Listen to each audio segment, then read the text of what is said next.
Welcome everybody, and I hope you have a great Sunday afternoon. My name is Qontra. Alongside me is Play of the Day. We are bringing you the PUBG C Series Grand Finals, where the best of Southeast Asia will collide and contend for the top spot to head towards the next stage of PGS. Absolutely, and it's going to be 4 teams from Malaysia and Singapore region, 6 teams from Indonesia, and 6 teams from the Philippines who are going to be duking it out for that top spot. So lots of competition over 6 rounds that we have today, and they've all been busy trying to get to the top of their respective qualifiers, and they've been playing across Erangel, Sanhok, as well as Miramar, and we're going to be seeing the same spread today as well, and see how these guys are going to be handling this inter-region combat. Yeah, and of course, we'd like to give a huge thanks to PUBG Corporation, and of course, the event organizers, Geek Events, KNK Resolution, Positive Effect, as well as Livescape for bringing us some amazing chicken dinners to come. So we've already wrapped up all the entirety of the respective countries, and we've got some great representative from all the countries of Southeast Asia. So I'm pretty sure that you are excited to see some of all these teams duke it out. But is there any sort of names that you feel have heavily to actually take the top spot for this PSS series? Now, I think like when we look at all these past Southeast Asia level competition, now normally we're accustomed to seeing a lot of the Thai and the Vietnamese teams as well, but because the structure is a little bit different this year, we're actually seeing a lot more countries, like say for example from Indonesia and Philippines, you know. So there are a lot of new elements here, newer players and teams are going to be rising to the plate, rising to the challenge here. So there's a big unknown quantity from that perspective. There are still some familiar names that we do see out there that do have what it takes to try and get into the later stages. And I think if I had to pick a particular team, Erangel looks particularly strong. Of course, we have to see how they did. They didn't actually finish top in their Philippine qualifiers, so it's going to be interesting to see. But there were a lot of strong performances as well from some of the usual names. I think like especially yesterday when we saw the MYSG qualifiers, BAE looked very strong. You know, it's just more about them making sure that they can be consistent across today's games. But I think those are the initial insights that I have on that one. But I think anything can happen looking at these teams in particular. But which team stands out to you that might be a little bit different? Well, I definitely would say that there's so much of all these competition going on, and now that we pit all of these teams together, I'm looking at the region of Philippines, where of course you got big names like TNC coming in as well. So that's definitely going to be pretty huge, I would say. And teams like Aero has been pretty consistent on the international stages in the past, especially in SCA. So I'm really looking forward to what they have to bring in. Of course, you mentioned about Battle Arena Elites, which was pretty interesting to me because they didn't seem to actually capture all too much of chicken dinners yesterday's round, as we saw, but they still made out on top.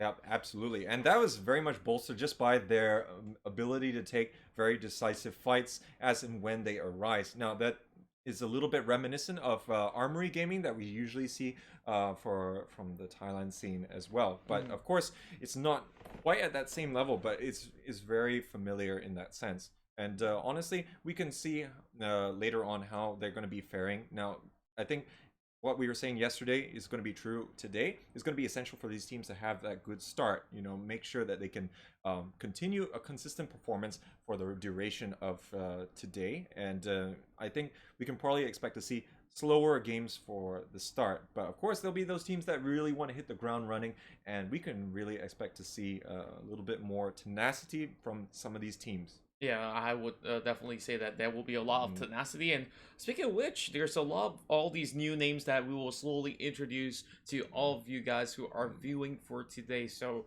16 teams, only one will go to the global stages, and I am looking forward for our very first match here, as we'll be starting off inside of Erangel. And this is, of course, some of the beautiful scenes that you will witness. And there's going to be bullets flying up in the air, more explosions, of course, as we take off in 10 seconds. We'll see how this fight has to take us in. So, later today, how's this one going to go? Well, I think this one, the pace is going to be a little bit on the slow side. I think there will be certain teams which do like to try and raise the tempo in the early stages here. So early rotation pacing is going to be a key factor here. With this flight path, we're going to be seeing a lot of neutral positions being available to a lot of these teams. They're going to be flexible and know how to adjust given the kind of drop patterns that we might be seeing from all these other teams. But I think for the most part, it's going to be nice, even spread right now. Yeah, we can see there's a whole lot of respect being given out from some of these teams, which I still feel that there are certain other squads there which would still be loitering around to figure out which town would be the best possible place to actually loot out from. Now, looking towards the side of AA, we do have Nan here who just picked up the VSS, so it's of course beggars can't be choosing a situation where you just gotta take up whatever you can. But I love myself the VSS, just that the bullet drops a little bit too high. Yep, exactly. And right now we're seeing for the future over here, they did finish first in the Indonesian qualifiers, so they come in here with some pretty big shoes to fill as they look to continue with further strong performances here. Now, they do have the control of the school side of things, and they're going to be a little bit happy from that perspective. They did get 2 chicken dinners in yesterday's competition in the Indonesian qualifier finals to have total of 73 points. Yeah, and speaking of which, Victim Rise came pretty close by as well, and that's definitely one heavy favorite from the Indonesian fans who have, of course, been cheering for them. But now, headed towards that south side main houses that we're looking at, this is going to be, of course, TNC on the other side. And now, you just mentioned FTF. Now, this is FTS who did relatively well and managed to actually squeeze in on the 5th place from the Indonesian circuit. Yeah, exactly. And looking at them, they do manage to get consistently into the later placings based on their qualifying rounds. So we can probably expect to see them also challenge into the later stages of the game. We did see a lot of inconsistency, at least from the MYSG qualifiers yesterday, from some of the teams, which we do expect to see a little bit more consistency. Now, Battle Arena Knights here was definitely one of those teams, and they did manage to qualify 3rd, and it did look as though they were going to be a little bit on the quiet side at the early stages of the qualifier, but then they managed to grow a little bit more deeply into the game, and they were going to be able to deliver in the later rounds, and that was going to be absolutely crucial for them. And yeah, they're all looking very professional with their BAK tags right now. Oh yeah, I really love that. Of course, there's some of them actually not shadowboxing. It was just a little bit of rendering before Hammers gets himself that main 14. Always see some amazing shots going into it. Those Miramar rounds, of course. Now heading towards another team.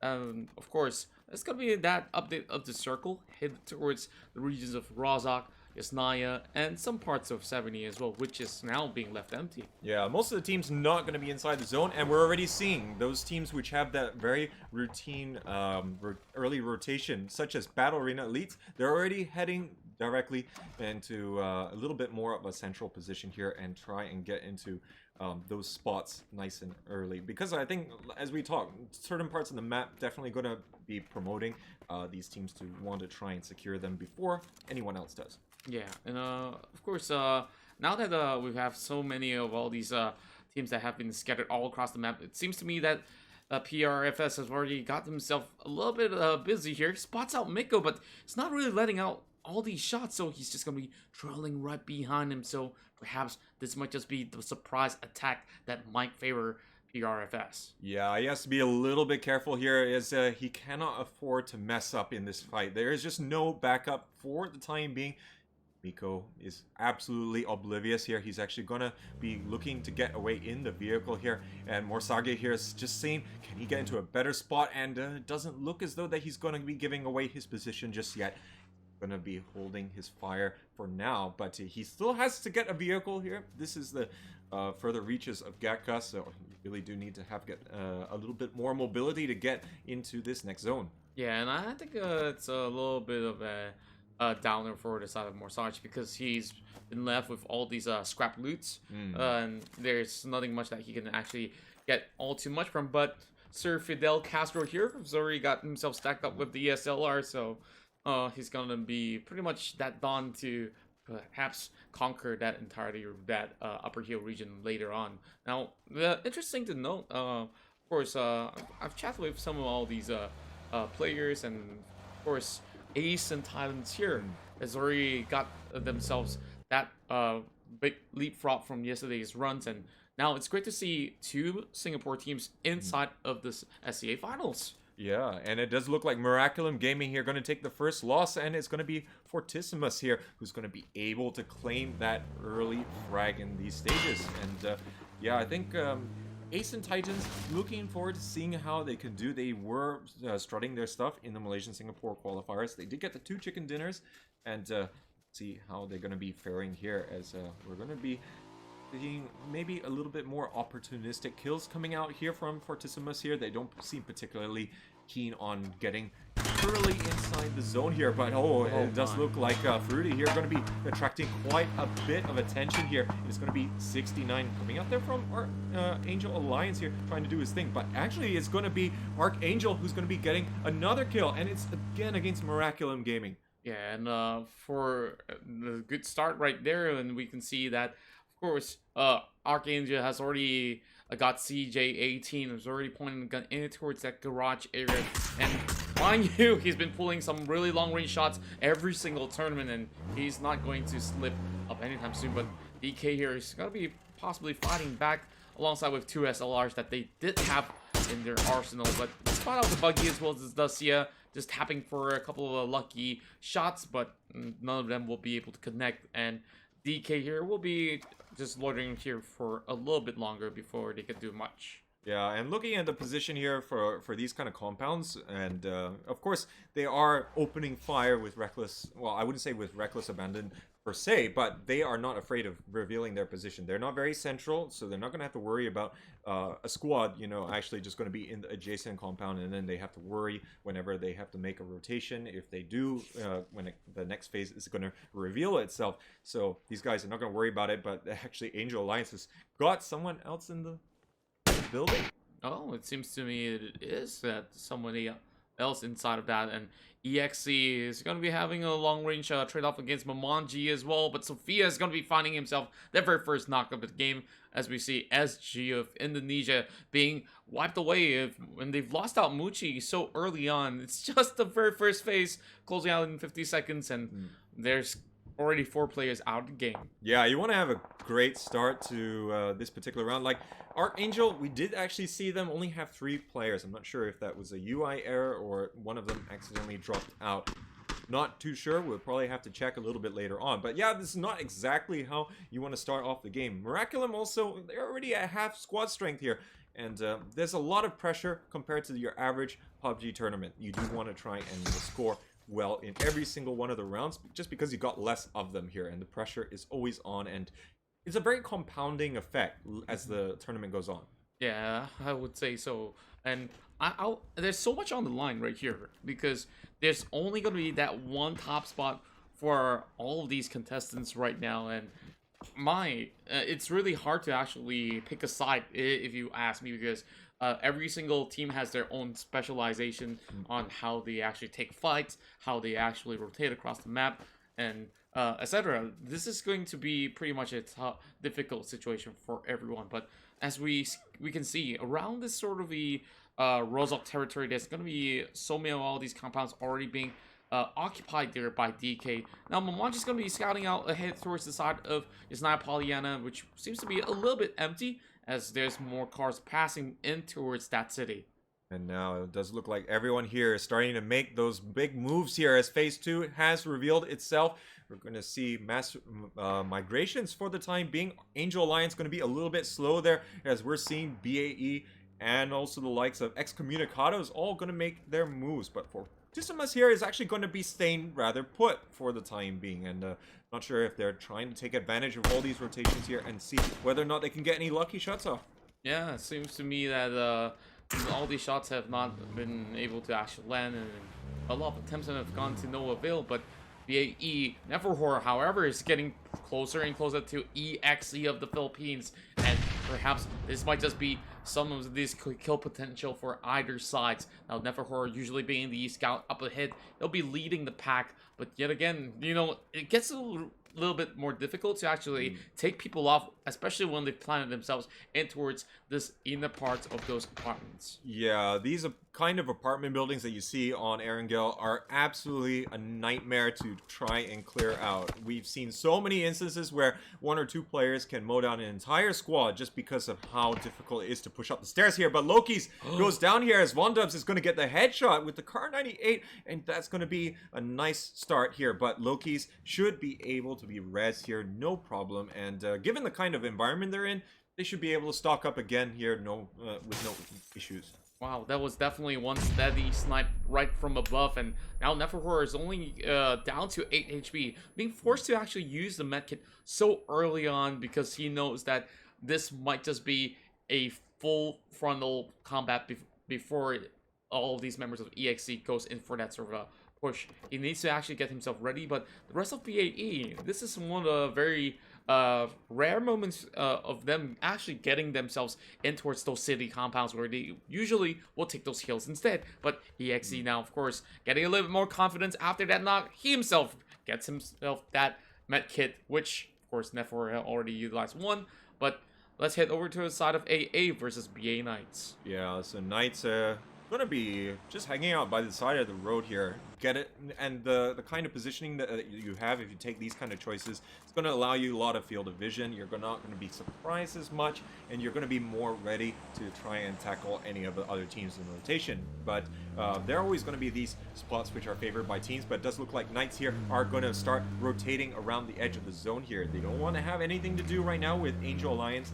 And Angel Alliance, of course, one of the teams that maybe we're not so familiar with here at the Southeast Asia regional level, but they definitely managed to get that top spot in the Philippine qualifiers. And yeah, everyone has to be a little bit careful here as everyone is capable of fragging out at this high level. Yeah, and speaking of Angel Alliances, I did remember seeing them in some sort of the other game titles as well. This organization has already been existing for quite a number of years, but it's great to actually see them coming into the Southeast Asia level of the competitive PUBG scene. Now, a little bit of that update headed towards the Stalbury Hills, as we've already seen Aero both being smacked right in the middle of it, and the rest of the teams, such as Victim Rise having Camels all the way in towards the corner of Rozak, not really having all too much to work with, so I'm kind of concerned for him.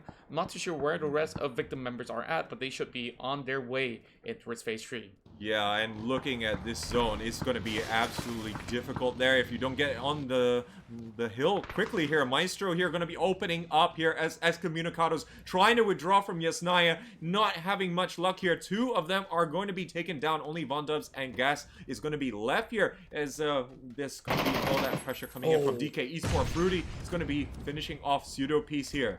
Well, great spray coming in from the Scar. DK is going to be having a little bit more loot to work with, but it's been caught out in the open. DK should actually enforce a little bit of that push, but they don't really get the information on where Gas is currently at. So EXE, not only were they caught in between some of these members of Battle Royale Elites, but now they're pretty much scattered, and Enku will actually receive the short end of the stick, being removed from play as Major secures the kill.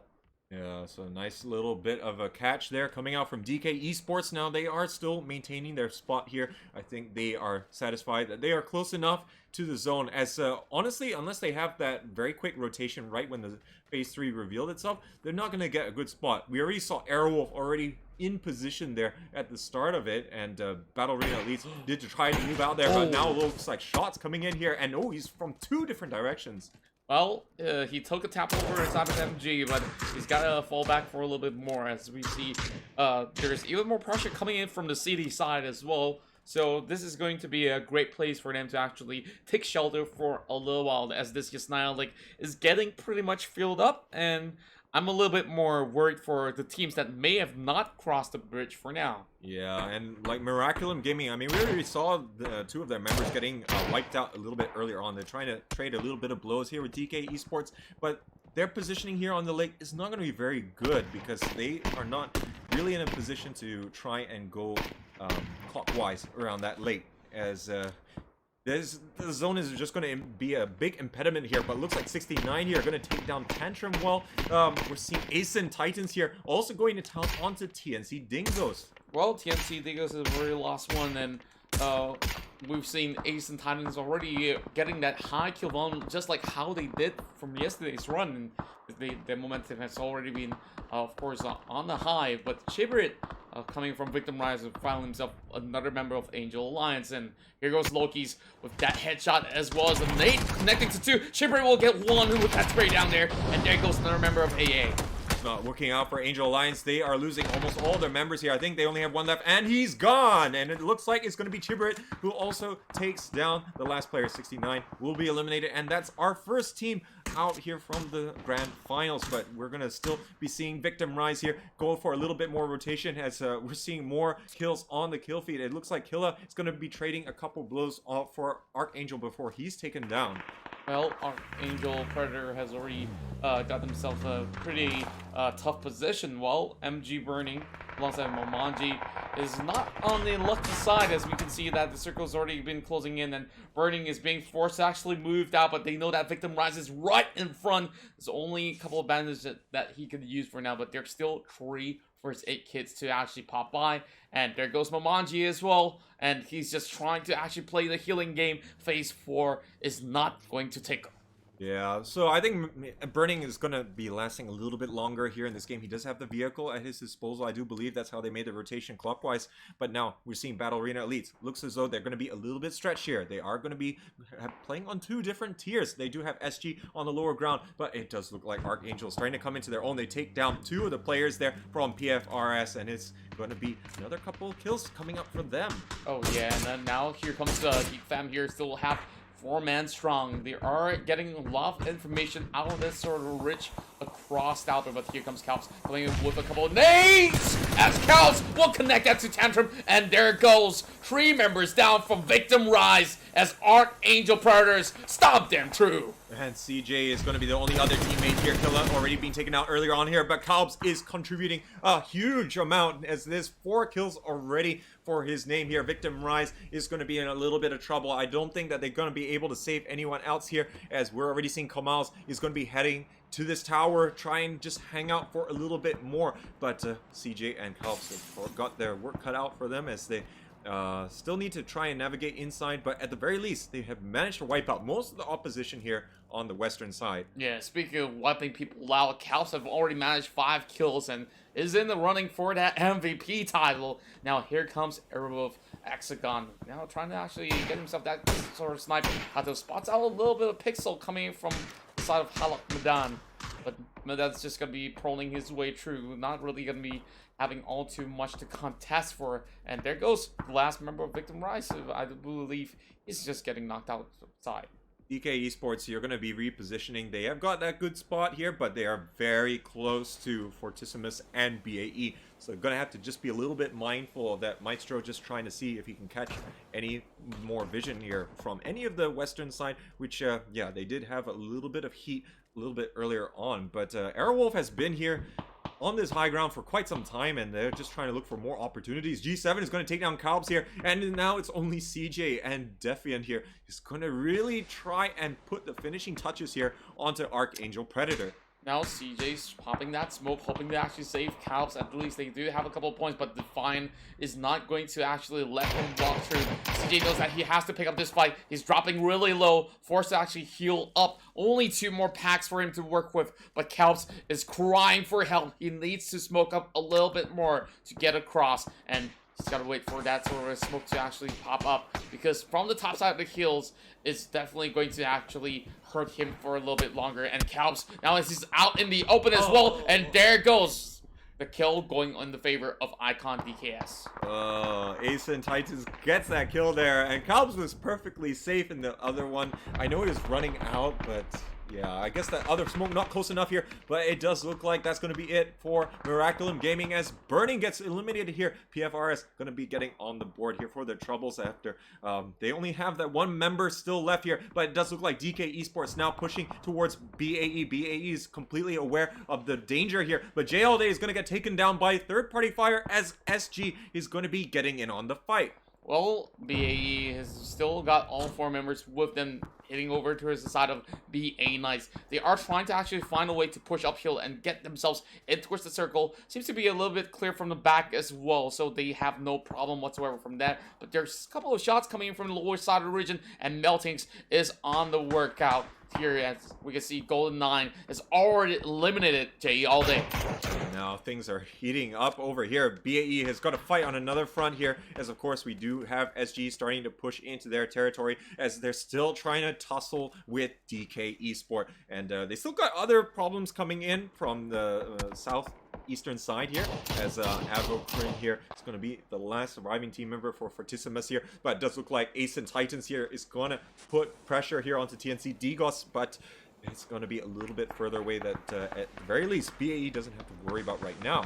Now it's getting a little bit more claustrophobic here. You can see FTS having only one fellow member left as Avocron tries to actually find a way to squeeze himself through of SG. A couple of nades have already sent out from the side of Nefer to go in for that knock. Sophia's getting one shot over on the hits as well. But Loki's going in for a little bit of Kobe there. Maybe we might just be able to actually land that on Fadil. And now it looks like BAE trying to use this high ground advantage as much as they can here. Limitless is going to be left for dead here. Fruity is going to continue moving up. Badman is going to be taking down Baby Rage here. And it seems as though BAE is taking fights on all fronts. It's going to be Limitless finished off here by Neferhor. Badman is battling all the advances here coming out from SG in the warehouse as he has to try and deal with that, but it looks as though Battle Arena Knights here is going to be contributing in this particular. Oh no, sorry, they take down one of the members there from the future instead. We can see SG trying to actually find a way to force in towards the side of Batman, and he just escaped them. There was a huge nade that just detonated almost closely knocking him out, but he's only soaking very little damage. But here comes Golden 9 going in for that rush. Now Batman knows that he's alone. He cannot do this all by himself. He's just gonna wait for a little bit more backup as he runs across, giving the warehouse away to SG. Yeah, and luckily he's able to withdraw from that one there as SG really taking their time in the warehouse, and now they are going to be a little bit stuck as there's only 2 ways for them to try and move a little bit forward here. Golden 9 here still trying to find Badman inside, but little does he know he's already withdrawn here. But Downey is going to be taking down Hopkins here, and that's now it's going to be RDK as well. Sophia is going to be weighing in on this fight as Battle Arena Knights has got 3 kills already here in this game as they look to close things out on the side of the future. And here goes Mon running across, almost getting clipped out here by Meldings on the red dot Scarl. So he missed his shot, but AOs are, of course, trying to actually trail behind as well. Everyone's just rushing in towards Stalber. 5 kills already for the side of Aerowolf with Defiant, all guarding by the corners of the side, knowing that there might just be some passerbys as they did spot out Janks for a little moment, but they've already lost sight of him as he tries to climb his way up towards the side of Ace and Titans. And now looks to me that BA Knights might just have some great control towards the northern section here, but of course with enough pressure they might just crack. Oh, Raging Marine is under fire. Here's the last player remaining, and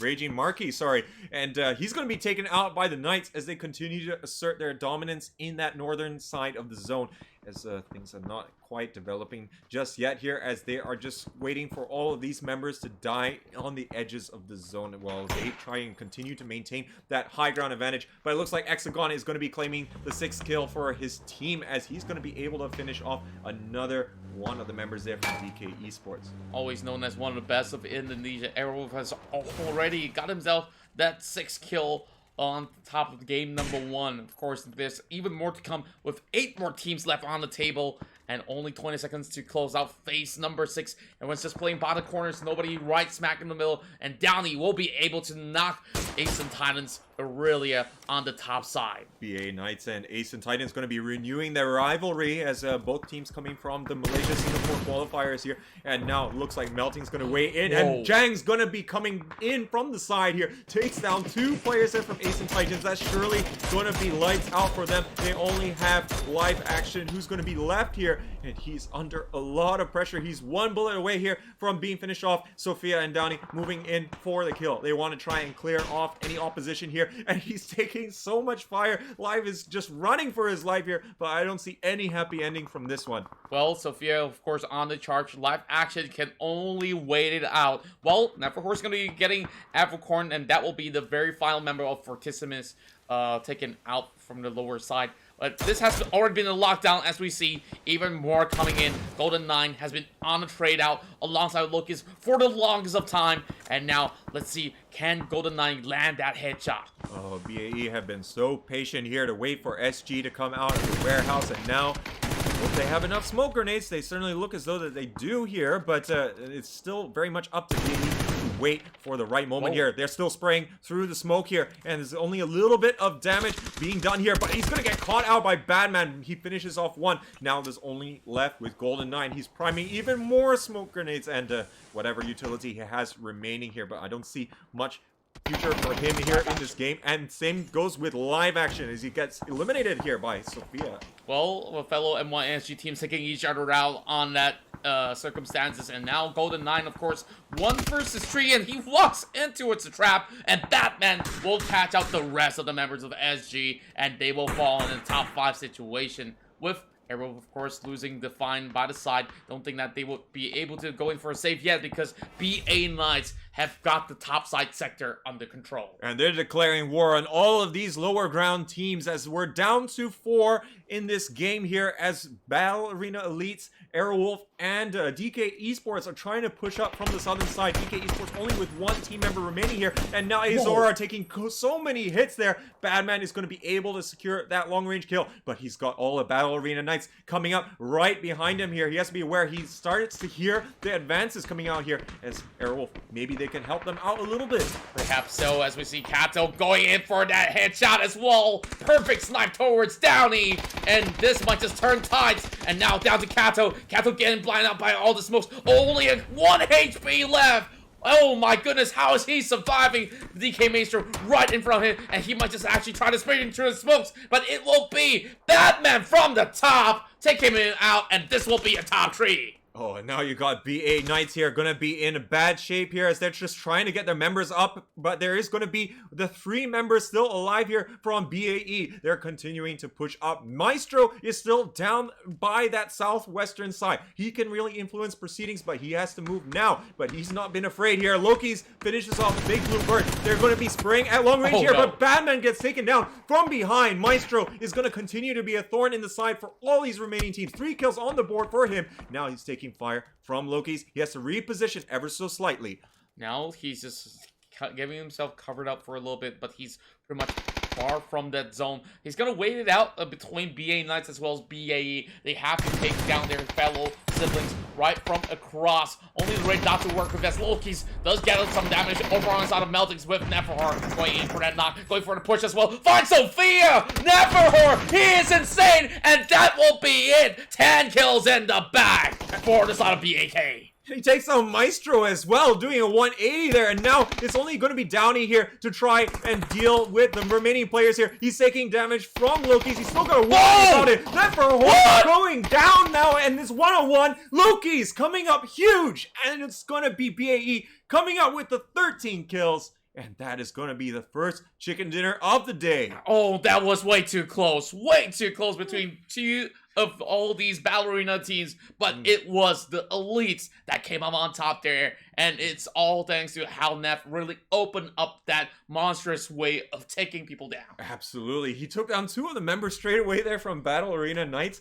And he still 180 to take down Maestro on the lower ground. That was already taking down, I think he finished off Badman. Badman was actually being a good teammate there. He was actually looking downhill. He wasn't expecting to be res or anything, but he's just watching for that one player. They knew that they were going to get flanked at some point as he was already taken out a little bit earlier on. on. Yeah, and I just love how Sophia also had that a great dominance from the top side as well, and they actually had a great lockdown towards where Nephor would be coming from. But Loki's, of course, responding just in the nick of time to secure this very first chicken dinner of the day. And of course, we still got 5 more rounds to go, and we gotta take ourselves a little bit of breather here to calculate some of the points that some of the teams have already obtained. But why, oh my, such a way to start this off, and it seems like the first win goes towards the side of Malaysia. Yeah, absolutely. So BAE, you're going to be very happy with that. And with that, ladies and gentlemen, we'll be taking a short break. So thank you for tuning into the stream, and we'll see you in a little bit and bring you the scores from round number 1.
right, ladies and gentlemen, boys and girls, welcome back to the stream. You are joined here by Qontra and Play the J, and we are loading into map number 2 here for the PUBG C Series Grand Finals. And of course, we are taking off from the quarters of Primos and towards the south side of Kameshki, and we'll, of course, see another great action coming from all 16 teams hailing up Southeast Asia to contend for the top title, to, of course, represent themselves in towards the later stages of PGS, which will announce on how things are going to run for that competitive circuit. Of course, we've already seen Battle Arena Elites, of course, getting ourselves that very first chicken dinner to actually, of course, get ourselves pretty much into shape of how the rest of the games will kind of look like. But I do believe that was kind of like a warm-up round for many of the teams, such as PRFS. Oh yeah, absolutely. And a lot of these teams here, okay, they've had the first round under their belts, so now is when they're going to be starting to bring a little bit more of the ballsy plays, or try and rectify maybe some of the things that wasn't working out so well in the previous rounds. But yeah, Battle Arena Elite's good start here, but Victim Rise here is going to get an even better start for round number 2, as they're going to be getting roadkill here for the very first kill of the game from the future, not having a whole bunch of luck. But that's the kind of scramble that you have at the start of a game. You kind of have to, you know, try and be a little bit more daring for those rotation vehicles. Yeah, and I think that's kind of like an unfortunate run for those guys. But of course, Victim Rise have got themselves pretty much a good shape at the very least. They managed to get themselves in towards the top side with Stalberg Hills in the past game, but there were way too many competition right on top. But as for this competition here in the middle of Primos, we see Geek Fam over on the central and south side of the map, where PRFS is looking to actually back off instead of taking this commitment. I think they're pretty happy with whatever that they managed to scrounge together, and at the very least, they can loot up in this top north western corner of Primorsk if they need to. But I guess at the end of the day, it looks as though they have got quite a bit of distance to traverse just to get inside the zone, and hopefully we'll see it a little bit later on. Of course, Geek Fam is going to have to just be a little bit mindful of the surrounding areas here, but they're not going to be knowing that PFRS has actually gone to a different location just at this point in time, and we'll see how that is going to be affecting. But of course, looking back at the previous game scores, if you're not able to see just yet as to what the standings are, Battle Arena Elites currently leading with 23 points. Battle Arena Knights, of course, duking out with them right at the end there, managed to get 16 points after these two teams managed to get 13 and 10 kills respectively. And DK Esport, of course, Maestro doing the work there right at the end and managed to make sure his team gets 13 points. Airwolf getting 10. Yeah, and not too far from Airwolf will be Archangel Predator there, coming in with a total of 7 points as well. I think that there will be a little bit more of that chase going on for this game, for the very least. And of course, back towards the side of FTF, we mentioned that they were, of course, the top team hailing from Indonesia. It seems to me that they went into a pretty rough start, of course, in the previous game. And same goes to this game, where they've been loitering around the school area, and they've already lost RDK boss with that sort of roadkill that we saw early on from Victim. Yeah, a little bit unfortunate, but again, the champions here will be able to, you know, overcome these small little challenges here and there, you know. But I think, like, we've seen, like, how close it could be. I think even yesterday in the Malaysia-Singapore qualifiers, we did see that some teams just dropping out just by a few points, you know. I think CGM Wolf comes to mind. So that was a little bit unfortunate for them, but again, it's all about making sure that every single round you can try and have a little bit of a level head and being able to collect those points. But now we're going to see DK Esports here continue to loot up in a very disjointed fashion near the Milta Power region, as now first zone is going to start closing in. These teams are going to have to think about what kind of rotation pattern that they want to have. And of course for Ace, and they're currently pretty much scattered all across Gatka. Sometimes it gets a little bit more difficult to get yourself those full loots because how scattered those houses are. And as for Battle Arena Elites, they have no problem whatsoever in terms of vehicles, as they have already made a convoy cutting across the central areas. Yeah, exactly. And it looks as though that they're doing it with robotic-like efficiency here. And so they continue onwards with their early rotation strategies and making sure that they have enough just to get by. I think that's always the careful balance that a lot of these teams have. I mean, you could go for like Sosnovka military base as one of your primary shots there, and long range shot not landing there for Von Dubs just yet, but he's going to continue trying. But yeah, it's make sure that yeah, you could get loot for days, but if your team doesn't really function well playing on the outside of the zone, then probably not something that you should be doing. Yeah, we'll definitely agree that that's definitely something that's going to be pretty risky. And speaking of riskier, that will be pretty much a risky place to be for the side of FTF. They are kind of surrounded with a couple of teams nearby. Of course, early on we did see a little bit of that contestment coming in from the side of Pachinki. And speaking of which, there will be Momonji getting knocked out there coming from the side of MG. And that's a second knock going in for Momonji, as he will be able to secure the kill towards Fruity.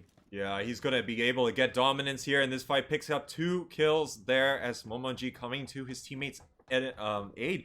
And DK Esports going to be down a player there in the form of Maestro. And Miraculum should be able to get their player up here. They do have this control, but ow, it looks like it's going to be Nun who's going to be able to take down Hechibert there. The res not coming out fast enough, and Miraculum Gaming are going to be down a man here after Maestro really was a little bit of a thorn in their side. Yeah, definitely the thorn in the flesh, and I'm not even sure where did that shot came from, coming from the side of Nan, and it looks to me it was pretty far away. Yeah, exactly, and he was through the smoke as well, so he managed to get the lucky shot. I guess he gets a point for that. But now we're going to see Asen Titans actually going to be continuing with the rotation here. Icon DK is moving on here, but PFRS will get another knock here in this game, and it's going to be Hexagon, and Airwolf, after having a very strong round number 1 here, is going to be pegged back a little bit here in round number 2, and have to try and manage with the 3 people that they have remaining. Yeah, rough start for Hexagon there, and as for PFRS, seems to me that they've got themselves into its some of those prime locations to secure right on towards the edges of that hill where, well, you can call it the Gatka Hill, or even the Georgiapol Hill, if you may. Yeah. But speaking of which, J-Hold Ace on top of it, and BAK is right down below. He does see a little bit of those movements come from the vehicles, but these sibling rivalries will not stop at all. I think they both had the same idea. It's just that Battle Arena Leads managed to rotate there first, and now they're going to continue to make sure that their presence is known here. And that's going to be important because you do not want a team to willingly go up there looking for a fight. You want to make sure that your position is being telegraphed, and this is the stage where they're going to start seeing all these other teams trying to rotate into a little bit of a better position. But you can see that they haven't gone all the way to the other side. They don't want to spread themselves too thin, and at the same time, this is only phase 1. It could still shift in a substantial way that they would need to come all the way back down and make sure that they can rotate again. Yeah, I do think that it will be a little bit of a challenge heading towards the downhill sector, because they've already made a couple of noise going in with those taps. So if they were to actually move downhill, there might just be some teams nearby to actually pick them up at as well. And looking at the side of TNC Digos, they are not too far away from the side of SG, and let's see how will this sort of circle shift, and perhaps we'll see a little bit more of those sort of rotation. But what's Limitless still doing inside of Scalbert? I think DK Esports here just going to be really playing it closely here, and now it looks like it's just going to continue to shrink in a very neutral fashion here. I'm not sure if BAE does actually want to continue to maintain this spot. It's just that right in the center of the zone, there's just not a lot of good spots to go for here, as now we're going to see other teams make a little bit of decisions here whether or not they are going to try and move into those territories, even though there's like no coverage. Oh yeah, speaking of which, the ones with no coverage were Ace and Titans there. They're separating themselves into two a side, and there's gonna be they're gonna be smacked in towards the middle of Gatka, and they're sending to more nearer towards the section where BAE is currently at. Now, over on the side of TNC, no kills whatsoever for now, but of course, as easy alongside with Limitless of DK Esports is finding a little bit of place to call home. Seems to me that they are not really at ease because they have been having a little bit of trouble of getting not only loots, but in terms of rotation, they're pretty far behind. Yeah, I think especially when a team that really likes to play in the center of the circle starts to lose players in the early game, it really exacerbates the problem as compared to a team which likes to play on the outside of the zone. Let's take a look at match number 1. We did see DK Esports. They did like to play inside the center there, and it worked out well for them. It just turned out that Maestro was going to be the last player left remaining, and he was an absolute thorn in the side of a lot of teams. So this might be a little bit of a thorn. We have to see whether they have the tenacity, but Sophia not doing himself any favors there, and Alex Town going to have to get himself picked back up. I wonder where exactly Sophia is currently at, because the last I mentioned in the BAK, they were around the Georgopol region. I'm not too sure whether he fell off a building or whether he got himself under the bridge or something like that. But let's see what Geek Fam is up to, because they have got themselves in towards the south side of Georgopol. Yeah, so they're going to continuing their rotation here. They did get completely ambushed in the previous game there, and Jangs was going to have to try and survive as much as he could for Geek Fam, but it wasn't meant to be. So they'll be looking to have a much better round here, as they're looking to see can they get into a little bit of a better spot. But I think they're very resigned to the fact that they have to kind of play a little bit further away than a lot of these other teams. We're seeing that Battle Arena Elite still very happy to stay up there, but Battle Arena Knights here is going to be right in front of Geek Fam. Oh, Geek Fam now parking themselves in towards the middle of the containers. They have received information that BAK is pretty much close by, so they have to re-strategize on how they would approach this entire section. But what they could possibly do right now is wait it out, because they still got enough time before phase 2 closes in, and that's where they are possibly forcing that sort of move. And Archangel is going to be moving across the bridge without getting clipped out, but Nan himself now gets spotted out by Jangs. So Jang's pretty much going to be saying to his team here that, yeah, just take up positions here on the container side of Georgopol. We don't want to really try and, tempt things a little bit too much. I think especially if they do need to make a rotation, they will do it right when it reveals itself, because that's going to give a little bit of a more stress-free process there. But it does look like Angel Alliance here getting on the board, taking down Madi here after they're going to be a little bit more aggressive here and taking him down on the Georgopol side of things. As currently, it does look like the Angel Alliance people are going to be placing themselves here a little further east of the position. There are a few compounds here which would be able to really lock down any further rotations. Yeah, I think that's definitely a great place to be for the time being, although it's slightly outside. But we're looking at G7 here, getting a little bit of hammer onto Hammerage, and, well, that's a gunner, and one member is down from inside of our AA. And they're going to be trading those blows right there. And again, I guess both teams would rather have had their fourth player here. It does give you a lot more tactical flexibility. I think we have seen, in the past, there are a lot of teams which really like to assign very specific jobs, especially when things descend a little bit further into chaos as the round goes on. I think like yesterday we saw this very regimented from in the case of CJM Wolf. Pasha was very much on flank watch a lot of the rounds that we did see, and very dedicated towards that job. So with 3 people, it makes it even worse in terms of achieving that, Yeah, I would say so as well. And now heading towards the south, TNC Digos as well as Ace and Addins right across each other, actually taking a peek, but Raging Marquis hasn't really got all too much of that advantage with so many of all those bushes right in front of his eyes, of course. And for Downey himself, well, this is not the only Downey in the game, but of course it's being spelled differently. Well, Zuxi, every one of them actually carries an SLR as well as a different set of DMR each, so that's definitely going to be pretty much easy for them to take a peek through those windows. Yeah, and it does look like Airwolf, of course, only with the 3 players here. Hexagon did get picked off a little bit earlier on. He's actually going to see whether he can spot any of these members here rotating from Battle Arena 9. They're trying to take advantage of the newly revealed zone here, and they're moving into Gatka. It is currently going to be SG also trying to weigh in on that one. They're disabling some of the vehicles here and seeing what other kind of chip damage they can do. There's not going to be much that they can do for themselves in terms of replacing a lot of this gear.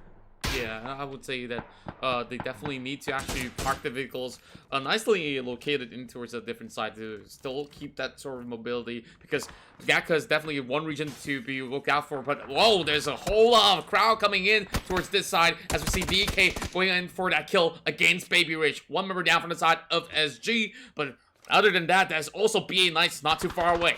DK Esports completely surprising SG here. They have their attention split right now, and it's working out well for DK Esports. Limitless takes down another here as Golden 9 is going to be knocked down. It's going to give him some time to reset his teammate as easy as they will be having a little bit of time to try and recollect themselves. Currently on the higher ground, the rest of SG is still trying to deal with the pressure from Battle Arena Knights, and they're actually going to move even closer towards the compound here, and it's going to make things even more difficult.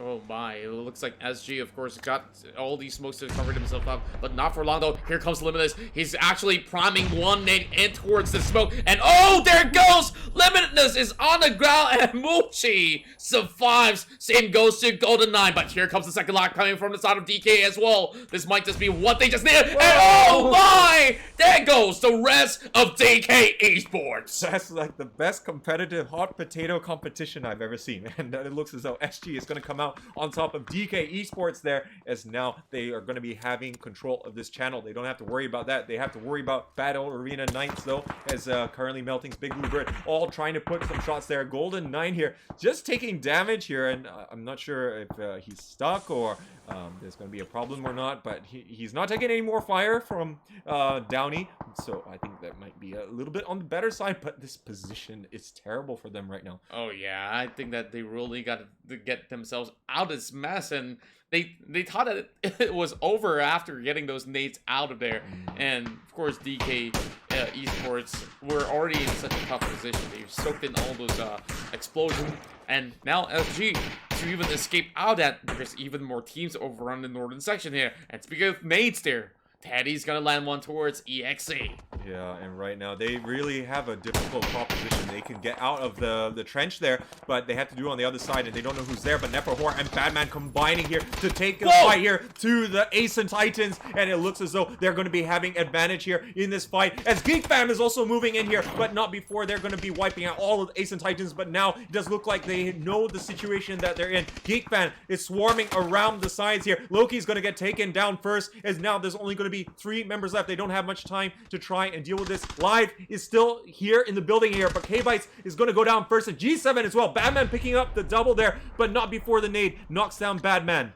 Wow, and he is just next to their enemies as they do hear a little bit of that. And here comes Geek Fam rushing into the compound as well. It's a 3-way battle, but there goes live action as we see Ace and Titans will be one of the first ones to go out of the game. Kamals lands one more nade as Kamals needs to run right in. Tantrum is trying to provide him a little bit of that sort of movement from the corners of Ruins, but there is still some gatekeepers from the side as well, as we see AA just waiting by the side, and Kamals only down to 18 HP. He might just actually survive this one. And it looks like Victim Rai is going to be able to get through the meat grinder here, and Fortissimus gets eliminated, but PFRS is taking the fight now to Miraculum Gaming here. They have to try and get away from this zone, as currently Airwolf also trying to get out of this, but PFRS will be able to take all of those players down, and Airwolf is going to consolidate their position here on the western side of Gatka, as currently that fight between Battle Arena Elites and Geek Fam is still ongoing here, but Archangel is going to be taking down the Excommunicados, and they are eliminated here in 12th position. Now that rivalry has still been pretty stiff between the Filipino side, and of course Archangel Parader having CJ as well as Maddox securing those kills, and that will take them further in towards the top 10 situation soon. Batman's going to land one shot in towards K-Bites, but these teams, they have been sharing the compound for quite a while. Janks holding the front lines as well as just holding that angle for such a long time. Here comes FTF looking to actually pick up this kill. And now this looks like From the Future here, moving in, trying to see if they can get any leading picks in this team fight. But Victim Rise here is not in a great spot here. They are relying on a lot of these things here, but it does look like the nade going to take down Chimoy here as he gets taken down. And another shot there from Teddy. He's going to be really beating the Bane right now for Victim Rise. They only have one player left remaining here. Mon trying to get a little bit of long-range coverage, but does look like Kamals is not going to be in a position to help his teammates out at all, and Teddy is going to be claiming these 2 kills here for From the Future. They are definitely from the future. They have looked way far side, and they've got those 3 kills right when these members of Victim Rise have left the ruins. But AAP, we're looking at Mad Dogs here. Whoa, Defiant! What just happened to BA Knights as Airwolf will detonate them to pieces? Wow, that nade is absolutely detrimental to BAK's aspirations here in this game, and SG is not helping at all as well as they're all starting to move in as, of course, BAK moving in from the southern side, and SG is still inside the trench, and they've only just managed to get out here, but there's a flurry of action going on here as TNC Digos here trying to deal with Archangel, but it's going to be CG. And Kalbs moving in here. Miko is already taken down. Doughty also needs to be rest here for the time being. As now it does look like the rest of Archangel moving in here, but he's static there. He's exposing himself. Just not enough for Zuxi to knock him down. The rest of Archangel is on the push, is on the prowl. Zuxi is trying to actually hold on. Right now the SLR trying to actually squeeze this bullet through the window here, but he's pretty much spread out from Raging Marky as well as Doughty. This is going to be pretty hard for them, as we can see Archangel Predator now trying to actually rush right in. Goes in for that nade, knocks out Zuxi, and now looking for the rest of the members of TNC. Oh, they're moving in here. They got the blood in the water right there, and they're going to try and find Doughty and Raging Marky right now, but they are trying to hold the flanks here. Mad Dog taking quite a bit of damage, but Raging Marky is going to be holding his ground. He's going to actually try and reposition for the time being here, as currently there's still problems. Killa is right there in the building, but he doesn't see him just yet. He's trying to go in for the fight here, and Cobb, sorry, is actually going to take him down there. So is now against the ropes here, the TNC Digos members. Whoa, that close quarter combat, and Kalbs managed to still find that win. And now down to only Doughty as they try to actually hunt him out. And I think that they've already revealed his location, but it's a 1v4 that we're talking about here. Maybe he might just close this door and hoping for the best to survive and outlast for the current time being. Now back towards the side of From the Future. 7 kills already in the bag, but they gotta make a move. They do have those vehicles to work with, so they gotta get themselves killed up as they only got 30 seconds left. Everything is seemingly burning all around them here, but they're going to have to try and traverse without the aid of these vehicles, as they are currently in the sight of PFRS here, but they are going to be putting enough fire, and that might be the go sign for them to move in. It looks like Doughty is going to be finally finished off as Archangel Predator continues to kill all the opposition that they seem to encounter here in this game, and now we're down to 8 teams here, and not much time left in this game. Yeah, definitely not much time left for now. Batman will be able to knock one out from the future. Hopkins now needs a little bit of a helping hand there. Well, we do see some sort of the action heading towards the southwest side. While there's still one member left for the side of BAK. Of course, Sophia having his less fortunate members just waiting for him to pull off a miracle or perhaps an upset. Fidel Castro is getting a little bit of that sort of a pressure going towards his side as well, and that would be a knock towards the side of Professionals. Oh, they are going right into the meat grinder here and straight towards Archangel. It's probably not what you want to have happen here. Of course, in the center, we still have BAE. Only 3 members strong, and Jang still holding the fort there for Geek Fam. They are going to be just biding their time right now and just making it difficult for everyone, as Kotu here has actually realized Golden 9 is also going to be looking to see, can he put the finishing touches here on Defiant? And remember, he did have that monstrous nade there, but I think all his kills were stolen there by SG. Oh yeah, and we were just talking about how SG was in a pretty bad place, but it seems to me that, of course, the other 2 teams have already got themselves pretty much caught up, and SG did actually take advantage of that. Now back towards the side of Neferhor, now scouting out towards the side of Archangel lands as well. Batman's going to land that shot towards the side of Man, secures that kill, and SG, of course, gets one knockoff, and just running by the corner of the hill. Batman with long-range taps, he connects one, he might just connect another one more shot left to actually take him down, but man, he's gonna have to tangle his way, and Batman will not let him lose. And he's already got 4 kills on the board. Can he confirm this kill as currently BAE just being able to shoot everyone with impunity here? They do have the field position. They just have to be careful they don't get pushed out by the members there from Archangel. They do have CJ actually moving a little bit close to the compound. Batman taking a little bit too much damage there, and they still have to be careful. They know that there's still possibly the presence there from Geek Fam, just that it's not strong enough for them to want to try and do anything. Jang's here having quite a decent spot to work with, I would say. Well, it seems to me it's another episode of Jang's just hiding, proling somewhere in the middle of the field. And the last I remember was back in the olden days of Sea Championship, where there was a crowd running from him, and he just had to keep himself quiet and not let a single sort of strand of hair fall to the ground. Absolutely, and now we're going to be seeing Archangel still full strength here. They're the only full strength squad at the moment here, and they must be feeling that this is their time, as they are known to,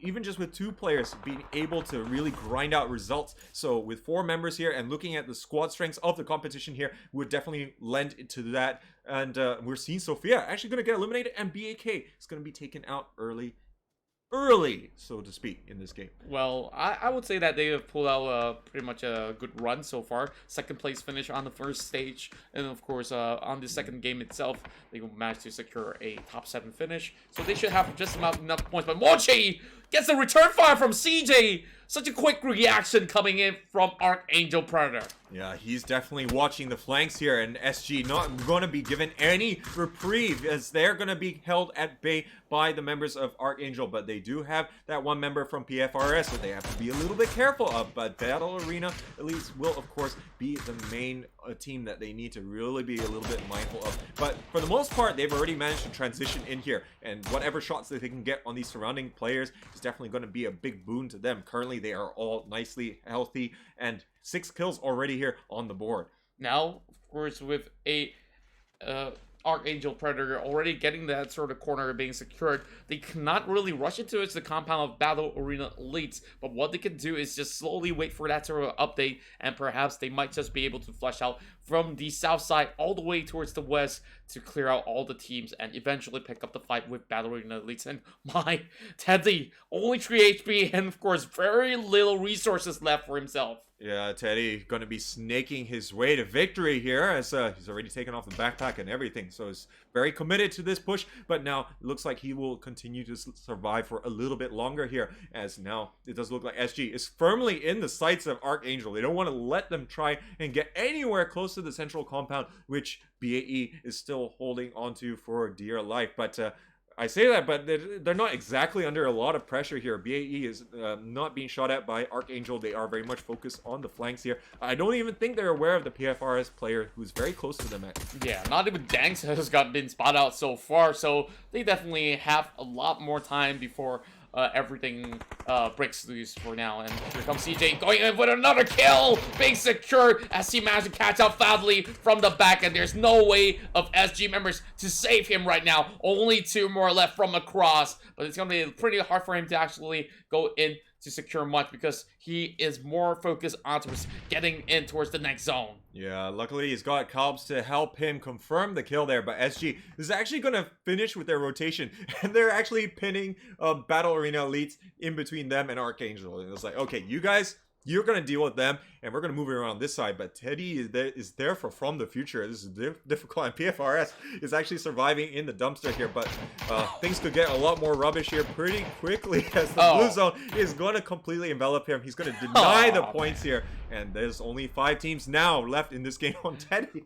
Well, I just like the way you put it. Yep, things are just going into the dumpster for them. But of course, as for FTF Teddy, there's still more hopes left for himself. He's right in front of some of these members of SG, and they did not spot him out. How could they not have spotted him from the back? And he's only down to 4 badges. But if they do get this kills, if Teddy gets both of them, then maybe he might just get those scattered loots for himself. And he's planning to pull the trigger. And there we go! And he will get shredded out. Instead, denies himself. Oh, he did not see the timer. The timing on that was bad. And Jangs, oh no, he gets spotted out there by Golden 9. That's Geek Fam out here. But yeah, Teddy, he waited a bit too long to open up there as the blue zone caught up to him in quick fashion. But now it's going to be SG having Golden 9 still alive here. Mochi is slowly bleeding out here, and 9 kills on the board here. It's looking good here for SG in this only 3 teams left remaining.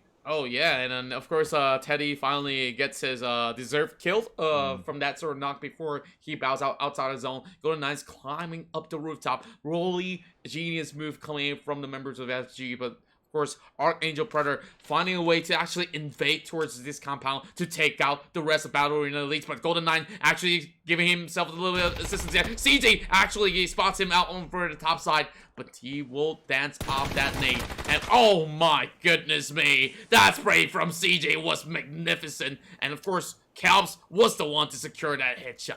Yeah, so nice move. Now it's a one-on-one. Well, it's going to be Archangel versus BAE, and right now BAE has to try and stave off this assault. And right now, Archangel is trying to see what is the best way for them to maneuver. There's already going to be half of the circle size that is left here. This is it. They have to try and get in here, but currently there's going to be seeing the nades being thrown out there, and they're going to be able to guess where the squad strength currently is. Mad Dog taking a first few hits there. This is not how you want the start of this fight to go on. He's going to try and go for the heal, but they have tons of smokes in the way here. But it's going to be Jay all day that gets taken down by CJ, and now only 2 members from Battle Arena Elites are left, and they have to stave off this assault.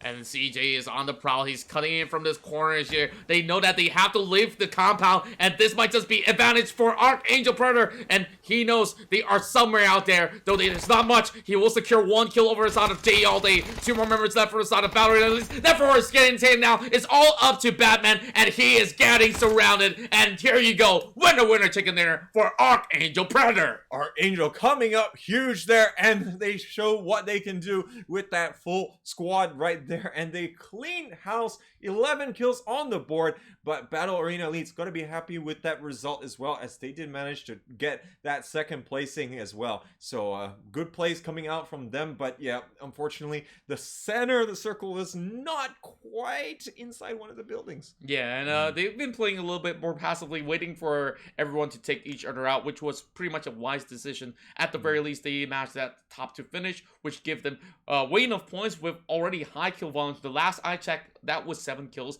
for the side of BAE. Yeah, that's not too bad. And despite their very central position, that compound is not going to allow you to have that much of an advantage in terms of staving off too many teams moving in. The saving grace up to that point in time, I think, was being able to see on the longer range threats, but in terms of repelling attackers in that sense, as if they got the utility left, which yep, they're going to dump all remaining utility in the form of Archangel, then you're going to be in a little bit of trouble. And they're always going to be reliant on getting a lucky pick here or there. And unfortunately, they lost the first player in that team fight. That's right. I just love how they played from the outskirts of the compound, from the south side. And like I said, they will be able to actually flush people off from each corners, from the left as well as right. And the next thing that they only have to worry about was Battle Arena Elites, where, of course, like you said, the circle definitely favored the likes of Archangel Predators. Now, of course, that's our second chicken dinner being snatched up, and we'll have more to come. 4 more rounds, and the next one we'll be heading in towards Sanhok, but we'll be taking a short break. Me as well as Jay will catch some water, and we'll see you right after this short break.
welcome everybody back into the PUBG C Series Grand Finals. We are finally getting ourselves ready for the first standout matchup for all our SEA teams, and we are going to be flying into towards the hot, of course, sunny terrain of this island.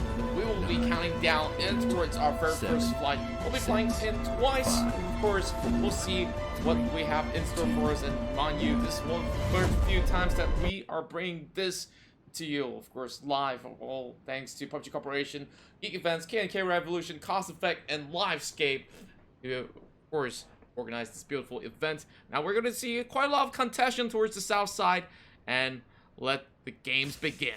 Yeah, and this is going to be an absolutely action-packed one. I think so far all the Sanhok rounds that we have been casting over the last few competitive competitions have all proven to be quite exciting, even when there are stacked odds against maybe some of the rest of the field. We've seen someone able to take down some of the so-called bigger opposition, I would say. And of course, rotation is such a different ball game in this particular kind of map, so we're going to be seeing how these teams are going to be adjusting for it.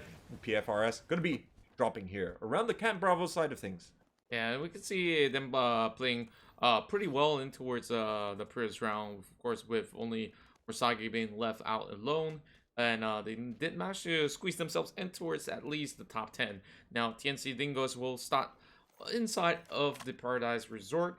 Well, they got themselves pretty much stacked woods in this sort of vicinity, as they got ample of guns to actually choose from. But all around the corner, we do see BA Knights actually already in the circle over on the western end of Paradise. Yeah, so Paradise actually not going to be inside the zone for a change here, as I think whenever we see Sanhok match, you know, it's like it's going to be a given that this is actually going to be worth the risk here. But at least TNC Digos doesn't have to really worry about other opposition here. But look how fast that they can loot up and leave. And honestly, that's also part due to the pacing as well of this map. You know, you do need to try and make those earlier rotations because you cannot afford to use any vehicular rotations that you normally would expect to see on Miramar or Erangel. It's so much more hazardous for your health, you know. Yeah, I would definitely say that it's really difficult to even bring those vehicles into play in some small terrains as such. And if you were to actually drive through some of all these open hills, you might just actually get clipped easily with those vehicles just bursting into fireballs, just like how we saw from yesterday's run. Yeah, exactly. And it doesn't help that most of the vehicles here can spontaneously combust, and now we're going to be seeing victim rise here. Going to be moving towards the ruin side of things, which they're going to be having Asen Titans that they have to be a little bit mindful of. Now, of course, anyone dropping on this second smallest island going to be very mindful that there were actually quite a number of teams that decided to drop out here. And as for Asen Titans, they've already got some great game number 1, but game 2, they kind of fall flat pretty much early on.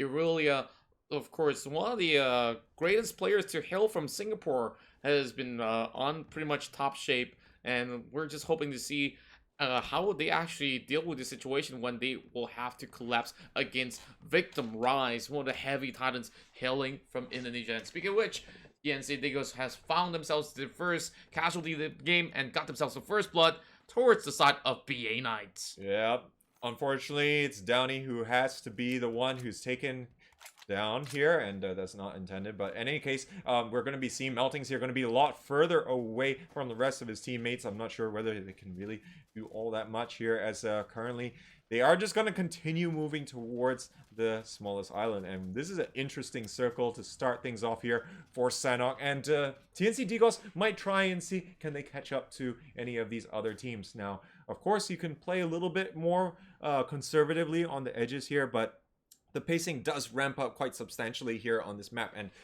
if you don't continue to move more central, you're going to be in a lot of trouble. OG Philip here is in even more trouble here, and he's going to be 6 feet under after those shots coming out from the future team. Yeah, and of course, Miraculum losing 1, and they've been depending a whole lot on Momonji as well as Burning in the previous sorts of scuffles that they found themselves in towards those tight areas inside of Erangel. But now that they're all on foot, they're trying to actually climb all the way up the hill over on the south side of Hatton, and probably visiting the temple for a little bit. course, saying a little bit of prayers before getting themselves in towards the later phases might just be blessed for them. But as for Battle Arena leads, they have been going in for a commitment, and there goes. Captain Nefer already taken out by SG. Yeah, not a good start there for our current leaders. And ladies and gentlemen, if you're not aware of the scores, Battle Arena Elites is currently in the lead with the 36 points. And yeah, they are going to be followed closely behind Archangel with 28 points. SG is going to be in third with 18, and Battle Arena Knights going to be having 17. Yeah, and I think like now it seems to me that this is the first round, and sometimes teams tend to drop pretty close by to each other, and they may have not really noticed all too much. And looks to me that there's even more on the kill fit as we see Hammer Edge getting picked off from quite a far distance, as we see from the future just shooting them from across the river. I don't really think that there's going to be a lot of angles that he can prevent himself from getting shot at here, but he's trying to do what he can while his teammates get into a better position, try and prime that smoke grenade and get them to a little bit of safety here. But for the most part, this is a good spot here for the Angel Alliance players. They can really prevent rotations from all of these islands here, and we can already see that DK Esports has been holed up on the main island here. They're just not able to cross over that easily. They did manage to circumvent that by sending one of their players further south here, but a lot of shots opening up here onto From the Future as they're trying to get into that better position here by the warehouse and see whether they can also prevent Angel Alliance from doing any further rotations themselves. Yeah, Angel Alliance got themselves in towards that prime location where everyone will have to actually rotate across the river, and they have to guard it really safely. And man, here getting a couple of bullets sent from the SKS of Man might just actually connect eventually, but that will be one knock hit it towards the side of Teddy by 69. And looks like that's going to be a little bit of revenge coming out there. But now Angel Alliance is stuck between a rock and a hard place. They have got DK Esports really pressing the issue here as they're looking to try and take the fight to the Filipino team. But From the Future is going to continue holding out from the other side of the channel here, as now we're going to see how these teams are going to be reacting to this next phase of the zone. Well, of course, the perfect bird's eye view of Sanhok. Now, this sort of circle has already covered quite a substantial amount of water, so that is pretty much interesting to us. But at the very least, the river does not really cover all too deeply. So if they were to actually take a walk through it, it still would be pretty much fine. But at this current standpoint, it's going to be really tough for them, especially for DK here. Now stuck by the corners, as we'll see. Some of the teams have not really made their way in, especially for Archangel Predator. And we're already seeing this next zone going to be further down south here. So we're already seeing a lot of rotations coming out from these players. I think Excommunicados are trying to go for the so-called safe play. But Badman is here in a lot of trouble here. J All Day is going to try and go for the refrag. He takes down Azora. But now J All Day is taking a lot of damage. Loki's is still going to be up here to try and help. But he's burning alive right now as we're seeing the whole of Aerowolf starting to swarm across here. They have lost one, but they are looking to put the finishing touches here. But it does look like Loki's is going to be a little bit further away from this fight, and he's going to still be able to carry the torch for the Malaysian squad. Well, it seems to me that one of these guys would manage to get torched by members of Arrow right down below, and there goes one more member down from the side of Battle Arena Elite. Batman instantly getting killed off, and now heading towards the side of Ace and Titans here. And I was actually really surprised that both of these Titans actually collided really early on. Yeah, exactly. And obviously that's what's going to throw things wide open here, as such is going to be the first team that goes out is BAE, as we're going to see Anga is going to be able to get that final kill there, as he was trying to rotate into a better position, but it's so difficult to do here. Madi is going to get taken out there, as now Geek Fam is currently in the crosshairs here. Fruity and Limitless are going to go down as well, as Zhangs and G7 trying to do what they can here as they're trying to repel the attack here. Actually, they're encroaching on the territory. They're actually going to be confirming the kills here first. But now, Easy God, he is going to try and see, can he get that good nade off here and really blow open this fight here. But he's taking more hits there as Zhangs peeking out there. But the nade is good there on the G7. Finishes off K-Bites there. And now, Zhangs has got nowhere to go. He's trying to get into the corner, but there's just nowhere for him to go. Easy God is going to finally take the time to reload here. He might be able to get the angle there, but it does look like Zhangs is getting more, and he goes down. He just clutches his way through, and now it's only down to Maestro. This is a 1v1. The captain of Geek Fam is not down for the count yet, and now he will just have 1-8. But here comes TNC, actually capitalizing on the situation. This is looking pretty bad, and now he's got to go in for the save. Succeed is rushing in, trying to actually go in for a save. It's G7, and oh my goodness! AT, the members of Ace and Titans, managed to actually get even more out of that. Fortissimus all get wiped out there by Asen, but now it looks like TNC Digos here all pushing into this building, and they're going to be trying to find where Jangs currently is. He's trying to get G7 up here, but things are getting absolutely frantic, and this is apparently the place to be here, this massive choke point. And of course, Angel Alliance going to be pretty happy on the other side. DK Esports reduced down to only Maestro, who's going to be on the other side. I don't think he's revealed his spot just yet. Well, this seems to be like a village of doom, but now here comes TNC going in for that sort of push. They goes actually rushing right in. There goes Janks. One more member left, and they are not even looking at the right direction. TNC punishes Geek Fam.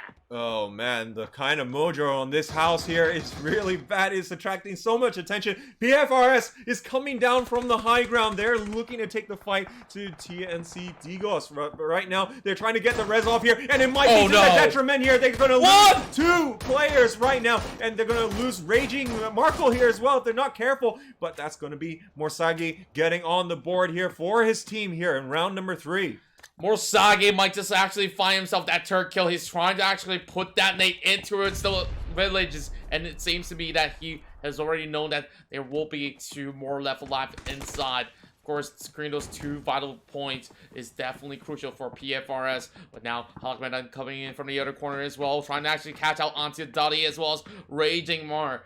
But I'm not too sure, is this going to be a good move for the side of PFRS? And speaking of which, Shohibi has already been knocked from afar as Fadley will get that AWM shot right to his head. Oh, and I think they're jumping the gun here, and they're going to be leaving their member all the way there. And Halak Maidan here getting taken down there by Raging Marquis, and he takes down 2, and Fidel Castro is going to finally take him down there. But was it worthwhile? Whoa! And he's going to be able to...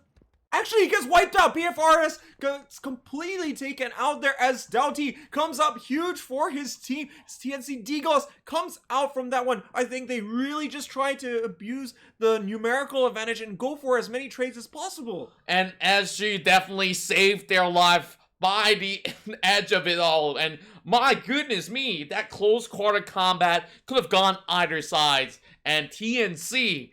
I gotta count on Lady Luck smiling upon them as we see 69 here just actually pulling through. Angel Alliance now, of course, have a little bit more room to breathe as compared to the rest of the teams that are by the edge of that river. Yeah, exactly. They're right next to Victim Rise, though, who have been here the whole game, basically. But now we still see that Maestro is still hiding out in that one building. Now, he's heard some things, and there's been so many fights around here. And now there's still going to be 2 members from TNC Digos. They are going to take a little moment here to recollect themselves and maybe loot some of the like half-dozen bodies that are going to be littered around that building.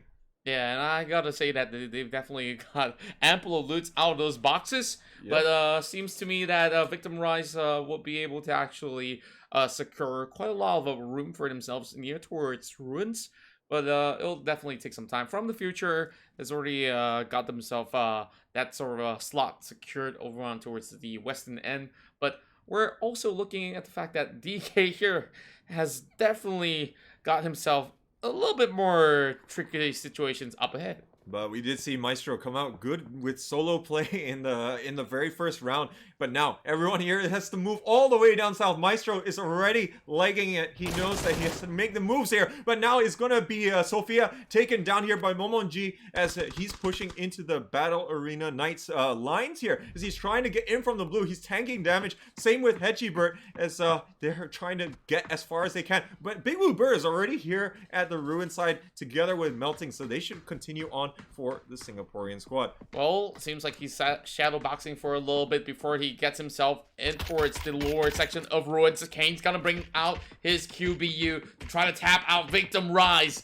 And it seems to me that there's too many of these trees to cover his vision, and he does not spot out what's right in front of him. But Pseudo Peace gets one knock from down right up above, and that will be Melting's. Of course, getting counted out, and there's no time for the rest of the Knights to go in for the save. Oh, Victim Rise running right through a crossfire there between a couple of squads, SG and I think Ace and Titans, really not making life easy for them. And they still got Angel Alliance on their heels as well that they have to be concerned about. It looks like SG just want to try and hang out here, get their member up. They can also have that position to try and spot any players that might be coming in from the other side of the river here. They are very next to that bridge, but now they do spot out TNC Digos here, trying to get those long-range connections here. Mon is going to be taking down Hedgibert though. Oh my, Hedgibert here, and Big Bluebird seems to be taken out there. That will be the end for BA Knights, and well, there's just too many hits being popped up, and there's so much of all these crowd cutting across that ruin section. Yeah, from the future here, trying to lay the smackdown around ruins that they have got Angels Alliance pushing into them now. 3 remaining members for them, as currently they are a little bit split up. 2 of them are at the temple side, and it's going to be RDK Boss that's going to take down RCM. The 2 members starting to push up into this gauntlet right now, but it's not going to work out for 69. He gets taken down by RDK Boss, and now only 1 member remaining from the Filipino team to try and push into this Indonesian line. Well, it seems like a marathon right now, running away from the blue zone, and RDK Boss being forced to actually open a lot more smokes. 3 more HP left on the side of Hammerich, and he will fall out to the zone, at least not giving the point away to the rest of FTF. But, well, that goes Hopkins actually getting knocked out as well, so Area Wolf actually have some absolute great advantage inside of the circle. Oh, from the future here, tanking damage here in the blue, and they're going to lose everyone except for RDK Boss right now, and now it's going to be Excommunicados that's going to be gatekeeping a little bit here, as they were really putting those finishing touches there. They do have Ace and Titans to worry about, but they have started to split their squad up here, try and segregate different parts of the map, but we might be seeing Aerowolf starting to fight out with Archangel as they look to try and take that lead that currently they are going to be well poised to try and overcome Battle Arena elites. Yeah, and this seems to be the best round for Excommunicados as they managed to secure 4 kills in the back end. They haven't really got that much full commitment against many other teams. They managed to take down all 4.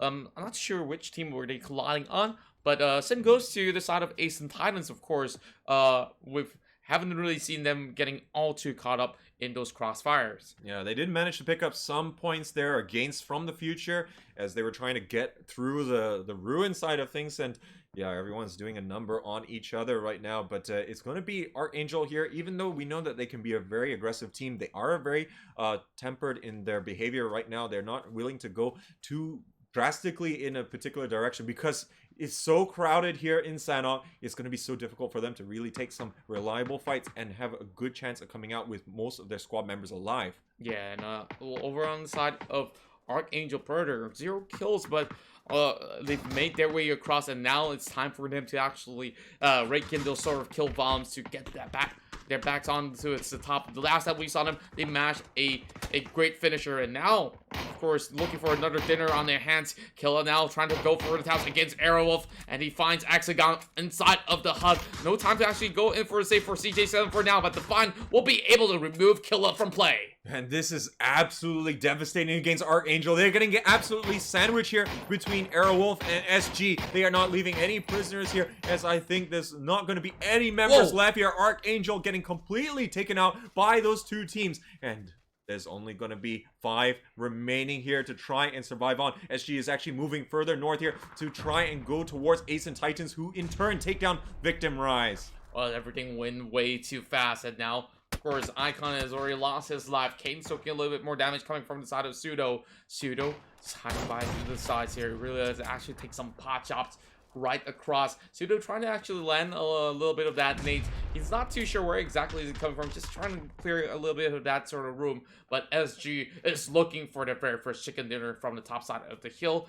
but not until Ace and Titans actually going for this sort of push, and that they spot one out. Muchi will be the first one to fall with live action on the press. Oh, this is not a good position for Ace and Titans to try and take a fight, but they're doing it anyways here, and they managed to get the first knock there. And now it does look like they're going to be hard-pressed to continue moving up the hill. But they're going to take another knock right now. Live action going to continue to shoot at FUT Hill as SG going to be able to get their member up here. But Asen Titans taking some drastic hits here. They are down to 2 members remaining here. And currently SG has got nothing better to do than to rain bullets down from the heavens. Oh, speaking of which, Pseudo Peas will be able to knock live action right there, and we'll be able to secure the kill as we see finally actually trying to secure that, but EXE was way quicker in terms of that bullet speed heading in that way. And there goes only Irelia left for the side of Asen Titans, but over in the corner there was EXE, but instead SG blows them out, and this will be your top 3 teams still left. Yeah, SG right now just gonna continue to say, that's my kill, and I'm gonna take one of your team members as well. So Excommunicados currently has the position here, but is probably not the kind of attention that they want here, as there's gonna still be the pressure coming out from Aerowolf. They're looking for the right moment here to try and get in this fight here, but SG is gonna be able to spot them out, but not before Gas is gonna take down FUT Hill. Baby Rage gonna continue to try and watch the side here for the advancement from the Indonesian squad. We're looking at Hexagon ID poking up one nade towards the side of Baby Rage, and he's being stuck right behind, and who will be able to bring him down? EXE just raining more nades up in the air, and oh my goodness me, Hexagon going for the spray down there, catches on towards the side of Baby as well, looking for Mochi. Mochi only has a little bit more health, and this will be sent right towards him, and this might just be the end for SG. SG, oh, and that nade exploded right in front of his face. Now it's only going to be Aerowolf to duke it out with Excommunicados, but currently they managed to get the first pick, and now there's only 2 members from Excommunicados. Hexagon gets taken down by the blue zone here, and now it's going to be a 2-on-2 battle right now. Kotu is trying to get the shots at longer range here, as now Enghu is forced to heal, as we're seeing Kotu here going in for the flank here, trying to take advantage of the situation. Well, Kato, of course, taking his sweet time to actually boost himself to 100% EXE gas. Cutting across from the side as well, there is numbers advantage, while Aero will, of course, still have that sort of high firepower that we've seen from the start all the way to the finish. Von Dubs cracking a little bit of that nades 2 versus 3. It's gonna be pretty hard for them to actually push, but he might have actually known of Kato's location if he actually zooms all the way in. But he's actually being a little bit more sneaky. But here comes the Fine, holding in towards those angles there. And will be a couple more seconds before they actually closes it off. And Hexagon, of course, will be having that sort of point being given away to EXE. Right now, it's really awkward. They need to try and get that first pick here, but Excommunicados looks good to have. They're really outstanding around here, but they are looking to see, can they spot out these last 2 players? They're from Aerowolf. Currently, they are really facing an uphill battle here, because now they're moving into the 3 guns here, and it's going to be Enghu is now down to Katu. He has got an absolute mountain of a task here to try and overcome the Excommunicados, but it's a 3-on-1 battle. It's not looking too good here, and currently doesn't look as though that there's going to be much hope. He gets spotted out here, and all 3 players going to start opening up here, and it is going to be the Excommunicados taking their first chicken dinner here, and 6 kills to boot.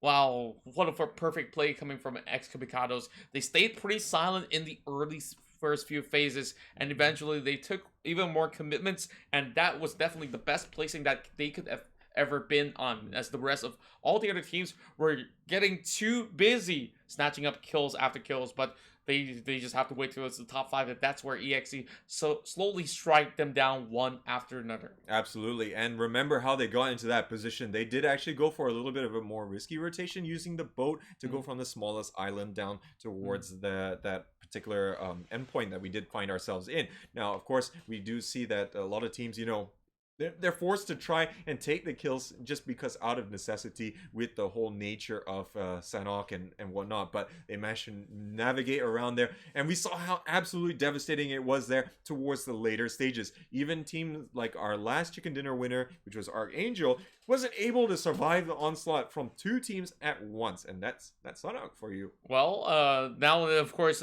things got really rowdy, but now we're going to be diffusing a little bit of that sort of tension between all these sort of teams, of course, now racing to the top to see who will get to its next stage. My name's Qontra, this is Play of the J, and we'll see you guys on the next round, which will be happening in a couple of minutes.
10, 9, 8, 7, 6, 5. All right, ladies and gentlemen, boys and girls, we are here for round number 4 of the PUBG Southeast Asia series.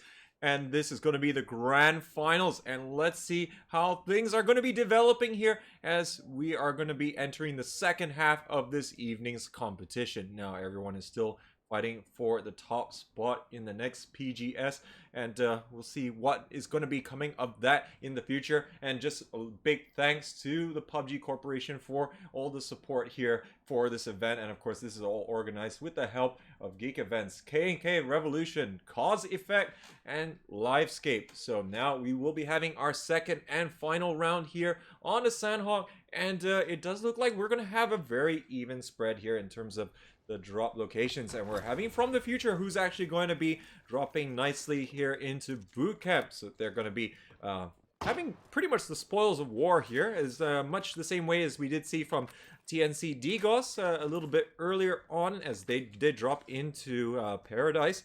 But it wasn't going to work out in the end, because the initial circle that we did actually see was actually going to be towards the smaller islands, which as you can probably guess, is not most of the time. But we'll see how these teams are going to be taking that on board for this final round. Now, of course, we do look at Sanhok, and you know, it's always going to be a mixed bag of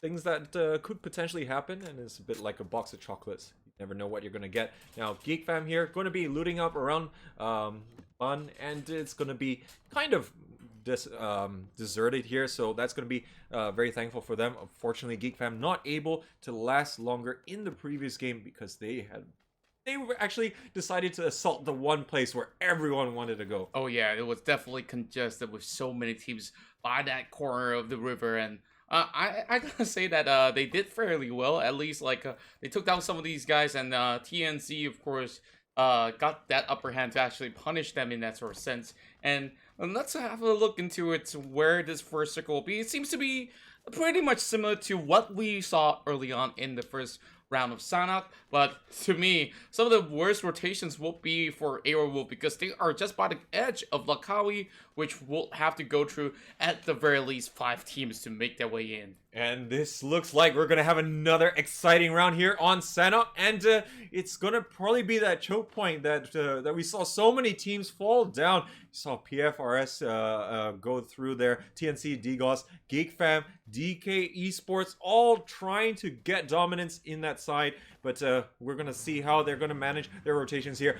And it looks as though Big Bluebird says, I'm just going to get the vehicle. I don't care if people are going to shoot at me. We are going to get onto the island nice and quickly, because of course Battle Arena Knights, they need to try and get up the leaderboard here. They didn't get a single point in the previous round, so they want to try something a little bit different. Yeah, of course, high risk, high reward for some of these guys, but Angel Alliance is just climbing up the bridge, and it seems to me that RCM has got some perfect view from across, and they will be able to actually get themselves pretty much in a pretty good shape, because they've already got themselves inside of that first phase. So all they have to do is just set up a shop, and perhaps they might be able to actually catch some of all these passerbys. And it seems to me BAK Downey has already got themselves up above that hill, and MG is just making their way past Hatim after finishing their loots. But it seems to me that they might just actually send some bullets flying towards the likes of Big Bluebird as well as Sophia. But yeah, it looks as though they're heading towards the western side. Momonji is not going to let them get away so easily right there. And Battle Arena Knights here going to be taking some hits there. Oh, the long range shot. Sophia gets taken down as Momonji comes up huge. Gonna finish off that BA Knights player. So ignore the BAE up there. I think that's a little bit of an error. But in any case, they are going to continue on towards the Camp Alpha side. And based on the flight path, you know, they can kind of guess that there's not going to be a lot of presence on that side of the island. At least not until in a few minutes from now. Yeah, I didn't mean to actually curse Sophia, as it was just sitting right behind. They were actually taking a shot towards the front seat, and of course he got clipped immediately. Now they have to play a 3-man battle, and of course Sophia 66 used to be back in GEX, of course playing in that sort of region which was pretty tough, but he made his way in towards the international stages, and now that's gonna be a couple of all these bullets of the QBO from Fondups being sent towards the way of Hopkins. And of course, the rest of the members of Rex on the other corner, it doesn't really seem to be able to actually do all too much, because they are still by that sort of a higher ground that's nearer towards the side of boot camp. Yeah, and this is Excommunicados, of course, the winners from the previous round. And with that, they jump a massive 10 places into 6, and they managed to get 10 kills to boot. Sorry, I was a bit wrong at the end of the last round, where I think I mentioned 6. So they managed to get 20 solid points from that, and now they are within striking distance of the top 4, which now comprise of Battle Arena at least 37 points, SG with 33, Archangel with 30, Aerowolf with 24. Well, of course, still chaseable for some of all these teams. They are still somewhere in the middle of the pack, but EXE is just taking his sweet time, using, of course, whatever water vehicles that he can find, and seems to me that he's got himself a better boat, per se. Yeah. So might just actually swap that one out. Yeah, exactly. So he's going to be upgrading over here, and after getting some serious points on the board in the last round, they do deserve to pimp up their ride. So now let's see. We're seeing that the choke point, which befallen a lot of teams in the previous round, is again going to be visited by DK Esports. But looks as though the boats here are going to get spotted out here at long range as Ace and Titans are trying to get away. But Angel Alliance is not going to let them have any free rides here, as they're going to continue onwards. They're still attracting the fire from the Filipino team, and even at this range, we're going to be seeing some connections land here, and it's actually burning here. This would be terrible if Ace and Titans here actually loses all of their members here. They're going straight back to the island. They cannot risk this. Well, it seems to me that they managed to dock on time, but not for EXE though. They are by the corners of the waters, and those nades are flying in from the future. And there we go. Pseudo has already been taken out. Same goes to the Fondups, and whoa! Full spray coming from the M4 as Teddy secures that kill. Oh, things are getting absolutely hectic there. Excommunicados are all over the place here, and they're being picked apart one by one, trying to move in here. And it's from the future, who's going to be here at the same spot that we saw in the previous round. But off screen, we are seeing that Miko is going to take down Halak here. As PFRS here is not having a good series of exchanges. Victim Rise also facing the burn here, as they have got SG on their doorstep, but they've managed to finish off Muchi here, and now they might have advantage in this battle. Well, Victim Rise is just holding for. They just have very little cover against the rest of the members of SG, which is just by the top side. So Chiburit's is going to try himself to heal up, and Fadil going for the sprint down, gets himself that knock towards the side of Chimoy, going for the taps as well. Oh my! Almost actually knocking out one more member from the side of Victim, but Fadli, of course, being a top fragger for the side of SG, he needs to actually find a way to actually save Baby Rich as well, with that nade connecting towards the back. And now SG trying to press the issue here into Victim Rise, but they are trying to get Chimoy back up here and get to full strength. But of course, SG, that was a nice nade coming out from Chiburit, as he's going to be able to really put the members there from SG on the back foot. They only have one player that's left standing right now. Baby Rage also down. Fadil is actually going to get kill stolen there by Maestro, as he's all the way there at the junction. Well, from the back, we can see DK is actually cheekily smiling for that sort of kill steal that he managed to secure from, of course, quite the far distance. And here comes SEZ God trying to actually tap that one away. Gets 2 shots landed towards members of Geek Fam, and Geek Fam once again walking towards the same trap of those villages by the corners of the river, and they are trying to actually find a way out of this one, as Loki's will take out members of FTS. Oh, it doesn't look good here, as currently BAE is going to be laying the smackdown a little bit here, but they're taking 2 trades as well. And all of the members there in one fell swoop are going to be finally eliminated here by the members there of Fortissimus here, as they're going to be able to take out Badman, and that seals the 4 packs there for the team. So that's a nice 4 points on the board here, and it's going to be Aerowolf as well, taken out in one fell swoop as well. It's everyone seemingly caught in transition here. Every one of these teams, the top titans of the matchups, have already been fallen out. But of course, there's still more coming in the way. And speaking of titans, Ace and Titans landed themselves inside of Camp Alpha, but there is a situation with them dealing with BA Knights. But seems to be Battle Arena Elites have not found a footing at all inside of Sanhok rounds. Yeah, it has been really tough for them. They have not been able to get much going for them here, and it just goes to show the chaos that comes with Sanhok, and especially with these kind of circles that we're seeing here in matches 3 and 4. But Battle Arena Knights, their sister team, is going to try and see what they can do here to spot out any of these members, but it does look like the fight is going to be reset a little bit here by Ace and Titans, as currently any of the BA Knights players cannot afford to get knocked down here. They are all too separated to have any cohesive maneuver, so they're kind of restricted to watching certain angles for Ace and Titans to push into. Yeah, and mind you, there's even more teams on top of the hill. MG is just on the lookout. They could just send a couple more bullets, whether if it's a Car-98 or SLR shots, right down below. They might just find Aurelia, or even maybe Kane if he actually takes a little bit peek through those windows. But for some of all these players that are already nearby the camp section, they should be fine for now. But Hopkins trying his luck for a little bit. It's got 4 times QBU, random tapping up in the air, hoping to actually find somebody out there. But of course, FTF has only gotten 2 kills so far, but they can definitely hang on for a little bit more longer. And it looks like Kane is going to be taken down by Downey, sorry. And it's going to be burning that kill steals actually from the top of the hill. But now we're seeing that DK Esports actually making their transition over as From the Future moving away at that moment. But now it does look like BA Knights here really facing the burn. They also lose another player here in the form of Big Blue Bird, as Aurelia here is going to be getting on the board. But Hedgehog is going to... Miraculum Gaming from that long range is really raining down chaos. Oh my, this is definitely shocking to me. And now FTF, of course, just getting themselves at the perfect region, and after this sort of circle collapses upon them, they still have a lot of room to work with from their west side as well as the north point.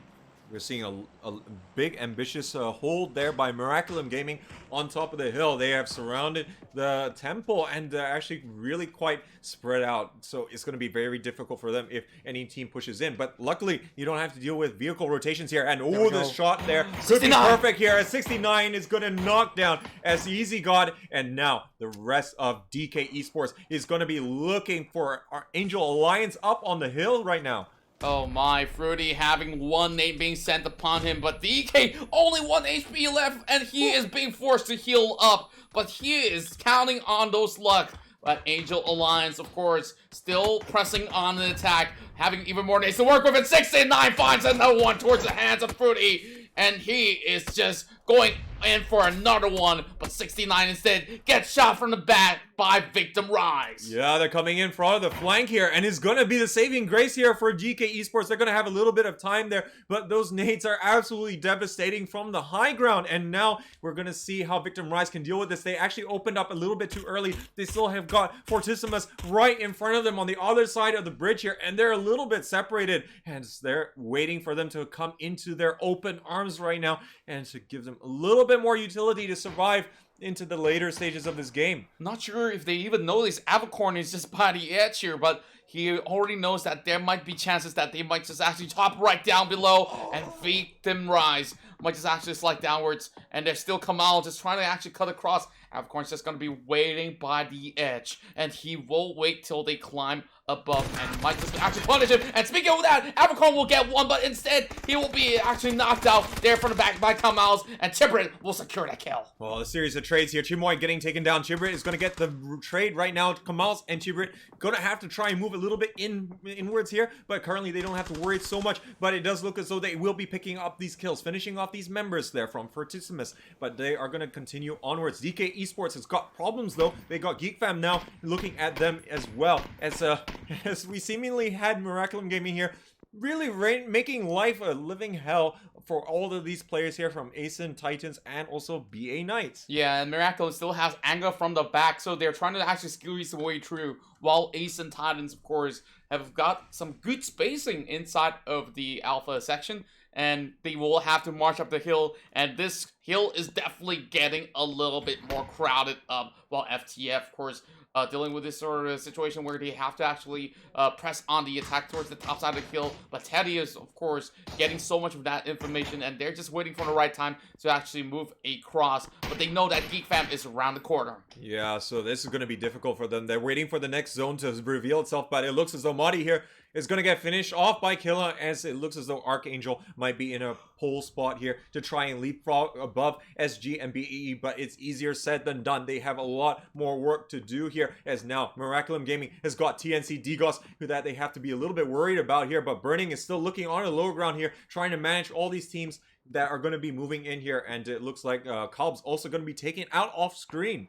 Well, Kalps, of course, had pretty much a difficult situation there. Jan's getting a hit shot over onto the side of DK Esports members, as SEZ have already gotten quite a difficult rotation, and now there's nobody to save him at all, being wide out in the open. And if any of those members marches in, they will be clipped between Victim Rise as well as Geek Fam as well. Angel Alliance trying to hold this fort right now. They do have some good high ground, but there's a lot of coverage that they need to have here. There's still going to be the members coming in from Camp Alpha. We do have Asen Titans moving in here, but now it does look like we're going to have from the future here way in onto Killa there, as now Victim Rise can't seemingly catch a break. They're still stuck on that lower ground there, as they only have those two members remaining here, but it's Geek Fam that's dealing serious damage here to Archangel Predator. Yeah, and Archangel Predator, of course, having some members being separated. It's only down to CJ right now, and he is just being steady and silent. He's just going to be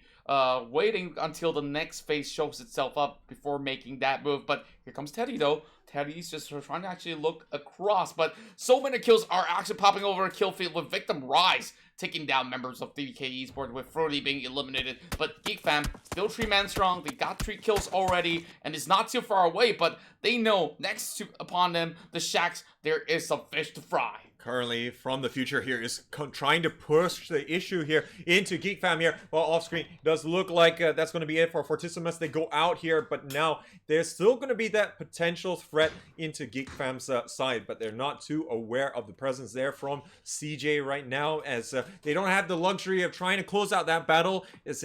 Yeah, they're going to still have this more pertinent issue right in front of them. Well, it seems that RDK has been exposed, and Geek Fam, of course, need to actually take them out, and they will take out RDK boss K-Bites with a sharp eye. And now down to Man actually trying to crack a little bit of that smoke, but instead holds it for now. Just having that M43X to actually work with. But of course, Archangel Predator will be in an even worse situation, because it's only down to CJ, and he's already soaking in the blue zone. And everyone here is waiting for the first person to move right now. Blue Zone is going to corral everyone out from this cover, and it's going to be absolute carnage. Geek Fam already taking damage here. RDK boss, there's not much that can happen here, but now it does look like they have to try and go across this open ground. Janks is going to be taken down by CJ. He's opening up onto the Geek Fam players. That is going to be the main issue for all of them here, as they still have Teddy to worry about. He's shooting from long range. It does look like CJ is going to get the kill there onto Janks here, and G7 also going to be taking down. Geek Fam getting completely annihilated right now. They only have one member left standing.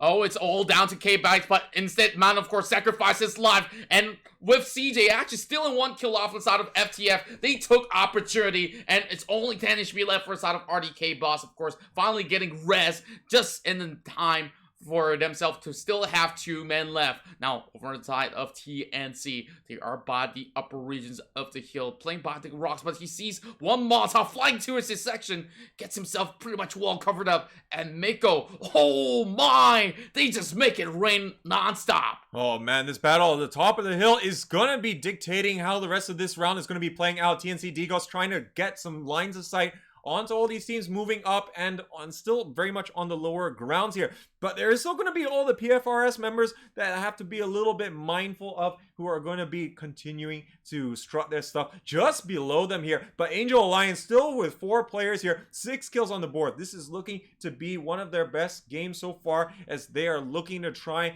and see what they can do. They still have the time to get enough points on the board, but it has to start here, and they already have 6 kills here in this game. They have to be mindful of where TNC Predators are currently at. TNC Digos, just to correct myself right there. And of course, PFRS is watching really closely upon them as well. But FTF taking advantage from the lower ridge as they manage to catch over Shinobi. RCM going in for the shots, and that will be the kill as Ace and Titans is already out. Yeah, and that's another kill there on the board there as the leaders of the Filipino qualifiers are looking to try and cement their place here in this particular round. And it does look like From the Future is going to get eliminated here. Now, Miraculum Gaming, they have been up here for ages, but they have taken a different segment here from TNC Digos, but it does look like they are trying to get some shots there onto Angel Alliance, but it's not happening just yet. They are probably going to have to wait and see how phase number 7 is going to be featuring before they can try and make any concerted decision here. Now, Kamal's still going to be alive here for Victim Rise, and again, he's going to be the wild card that could potentially influence the rest of this round. Yeah, perhaps so. He might just have that opportunity to actually backstab some of the members of Miraculum.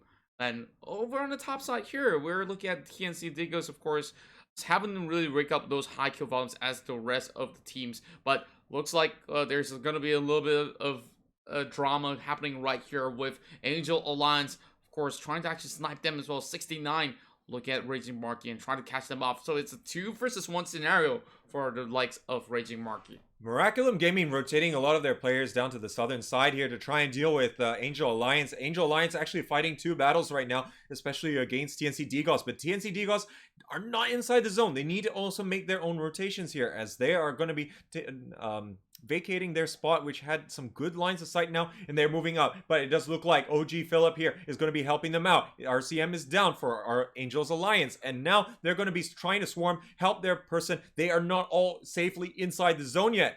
Well, we're looking at Dagos right now, just trying to actually clear the sector there. 2 members being knocked there from Angel Alliance, and that leaves only 2 more from the back, and they have to just halt themselves for the moment. And there's not much time before that zone closes, and that's 5 kills for Nan as they find Kamals, and Victim loses out on 4th place. Yeah, only 3 teams remaining: Miraculum Gaming, TNC Digos, and Angel Alliance here. But currently, Miraculum Gaming has all 4 players left. 7 kills in this game, and they have got that height advantage. Look at the spread that they have with the 2 players on either side. They are waiting for Angels Alliance to move out. Oh! It's a shooting gallery. RCM goes down here as OGA Philip gonna confirm that kill. Hechibert is gonna get traded back though, and now it's gonna be them to take the fight, but it's gonna be Hemorrhage here who's starting to press into them, but not before he's taken down by Burning.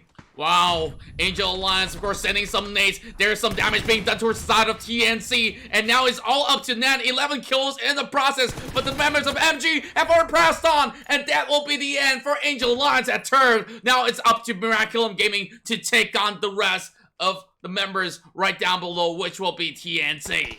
TNC, only 2 guys left here, but another one goes down. There's only 1 left remaining here. Doti is going to be crawling prone here. Burning trying to get a Momonji, while OG Philip is trying to watch the flanks here, but he's actually taken quite a bit of blue damage there from being a little bit too static. And it's still going to be all for Doti to try and do here in this game, but that's what's going to have to happen if he's going to overcome Miraculum Gaming. 12 kills here in this game. They've been really going ham from that top of the hill. Yeah, now they're trying to locate the very final member of TNC. Already soaking a little bit of damage by the edge of the blue. They might just actually take themselves out, and instead, Momoji will actually secure the final blow and secures a win for Miraculum Gaming. And that's going to be a nice big round for them. They're going to be racking up the points here and going to be leaping up the standings. And of course, we did see all our top teams from the previous rounds not quite do so well in this game. As you pointed out, Battle Arena Elites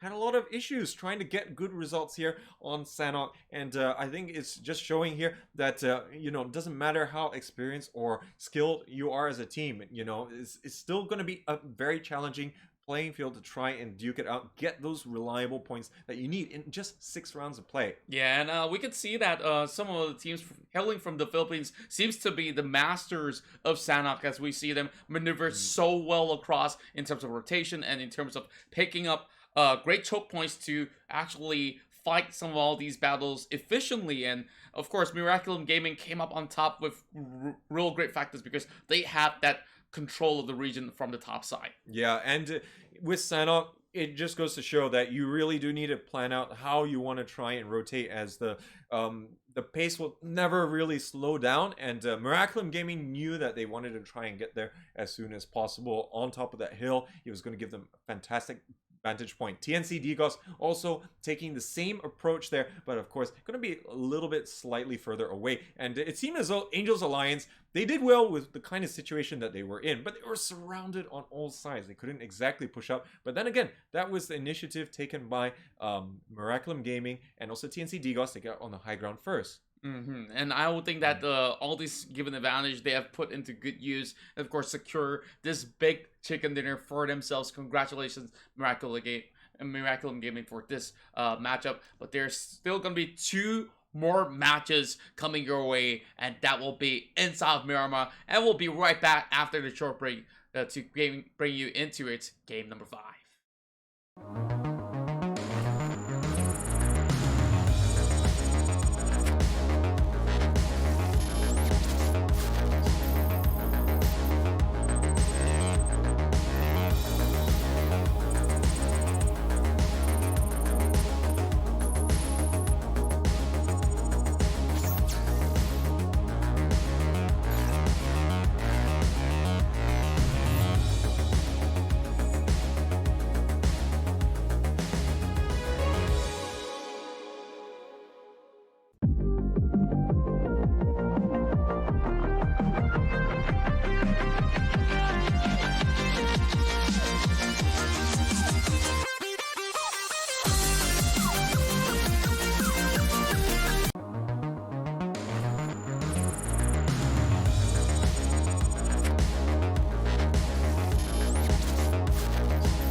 10, 9, 8, 7, 6, 5, 4, 3, 2, 1. Here we are going into round 5 of the PUBG Southeast Asia Series Grand Finals. Casting alongside with me is Play of the Day, and this is Qontra here, bringing you throughout this flight, and of course, all the action that will be happening inside of this matchup here as we take off from the corners of Torrehumada and towards Los Higos. So we only have 2 rounds left here in the PUBG C Series Grand Finals, and we'd like to thank PUBG Corporation and for their support of this entire competition, and then of course to Geek Events, K&K Revolution, Pause Effect, and Livescape for making this all possible. But now this is starting to be crunch time. We are back onto Terra Firma in terms of familiarity when it comes to maps for these competitive players, and yeah, anyone can still get into those top spots. BAE still in first position, but they have been halted somewhat just because they've only managed to collect 1 point across 2 rounds on Sanhok, and now anyone can still have massive games and catch up. Well, I'm not too sure whether can they actually extend the lead after 2 very vital rounds being lost, but to my surprise, they are still at the top, and right behind them is Team SG. Of course, hailing from Indonesia. Now we're looking at the side of DK Esports, which played some fantastic rounds inside of Sanhok, but now I wonder how some of these guys will fare in the desert dunes, as we were seeing some early sort of movements, and of course vehicles being secured first and foremost before anything else, because without those vehicles you're gonna be walking hundreds of miles away to actually get yourselves into that final stage. Exactly, and of course, Sanhok, we hardly saw any vehicles given the nature of the map. It's too small to reliably use vehicles to try and get around the map safely. Miramar, it is absolutely essential. If you don't have it, you're pretty much going to be dead in the water, so you're going to have to try and secure those early on. Now, looking at Miramar, of course, there are going to be so many paths that each of these teams can potentially take to try and get into later stages. Currently, Picado going to be pretty good here for SG. They don't have to make any drastic rotations as they're already going to be inside the zone. Yeah, and seems to me that they have already secured this area, and I thought that teams such as Geek Fam would be actually hot dropping in towards the center instead, and they are not looking for that sort of contest. So I wonder where does Geek Fam actually heads to, because this used to be part of their hometown to start off with. Exactly, but of course, all these habits are subject to change, especially when you have a lot of established teams who all have their own drop locations here. Not sure whether or not they actually know that SG would come here, or they have something else planned. Well, maybe they have definitely studied some of the gameplays of the other regions, which, of course, they might have to make Plan B per se. And so put, Gumball has already got them not only high kill volumes throughout, they've been placed really well. And for 2 games, they have finished top 3. And speaking of which, they are already smacked in towards the very first phase, and that shouldn't be all too hard for any of those teams to actually come right in. But there will be a little bit of that crowd coming in from the southwest side as well as the western end, as we see some sort of movements coming in from Geek Fam, which is currently at El Pozo. So right now, this round is looking about as standard as you can probably get here, and this will be a good measure of how these teams have set themselves up to try and take some massive points. As Picado, well, is going to be nice and central. We might not see that SGD is going to be based there the whole time, or they might be holed up there, maybe at least until the phase 2 of the zone actually appears. That could be something that we might be seeing a bit later on, as probably we'll also see the same thing from Ace and Titans as well. They have the whole of Los Leones to themselves, and especially since they dropped out there with not too much pressure or presence from other teams, it's probably going to be easy enough for them to try and transition. Yeah, and I think that some of all these teams will have some pretty smooth crews as well, especially for Archangel Predator right here, which each of them have already got himself on the move, especially when you have those buggies to easily cruise through all these terrains. But it seems to me that there is still some members of SG who have already got themselves over on the top side of the hill warehouse, so maybe Mad Dog need to be pretty cautious about this, so though it's only their scout that's up ahead on those mountains from SG. Yeah, and this is always going to be a very good policy to have for any team, you know, especially on here. But it looks as though that long-range pressure coming out from Excommunicados is going to be a little bit annoying there to Victim Rice, but they should still be able to. There's at least a mini bus there if they really need an alternative. But yeah, you're kind of scraping the bottom of the barrel when you decide to go for that. But hey, wheels are wheels, and you're pretty much going to have to get some here. Yeah, of course, one wheel being popped there means that you might need to get that replaced, but Baby Ranger, of course, getting a little bit of pressure coming out of Kelps, and Kelps secures first blood for Archangel Predators. And this is not good for SG. They are currently in second. They have got big aspirations to overtake BAE, and that's not really going to be helping with them push their agenda, but they are going to be grouping up here around Picado and starting to head out here, find a little bit of a better spot here. But yeah, I think we're still going to have to see Geek Fam starting to transition over pretty soon. Same thing with Aerowolf and even PFRS, who decided to really loot faraway El Pozo, Monte Nuevo, and Valle del Mar respectively. Yeah, and I think that that definitely are so the edges that they could still secure for a little bit, as this phase 1 would still take some time to actually close out. So some are still on the lookout, some are just going in for some extra loots to stock up on perhaps smoke grenades, which will be really vital. And over on the side of Battle Arena Elites, we talked about those 2 rough games that they had, but I do know that they are pretty much masters of bigger terrains, and they're definitely no strangers to some of all these rocky hills of Miramar. And I've seen time and time again, Batman, of course, pulling his signature K9 shots, and sometimes he just made magic happen with those sort of long shots. Yeah, absolutely. And if we compare it to the NYSG qualifiers that we saw yesterday, it might be following a similar pattern where Sanhok, they weren't that hot, but it was Erangel that they built a very big lead, and it was always going to be difficult for everyone to catch onto it, and they just needed to get some decent points there from Miramar. But now, looking at the next phase of the zone in well, not quite just yet. We still got another minute or 20, but we're already seeing how clustered all the teams are as they're already waiting in anticipation for the next zone. Yeah, we can see a lot of teams are actually clustered at the center, and even Battle Arena Elites that we were mentioning of is actually split into 2, while one is over on the Picado Hills by Pseudo Peace. Oh, as I mentioned, the Battle Arena Elites,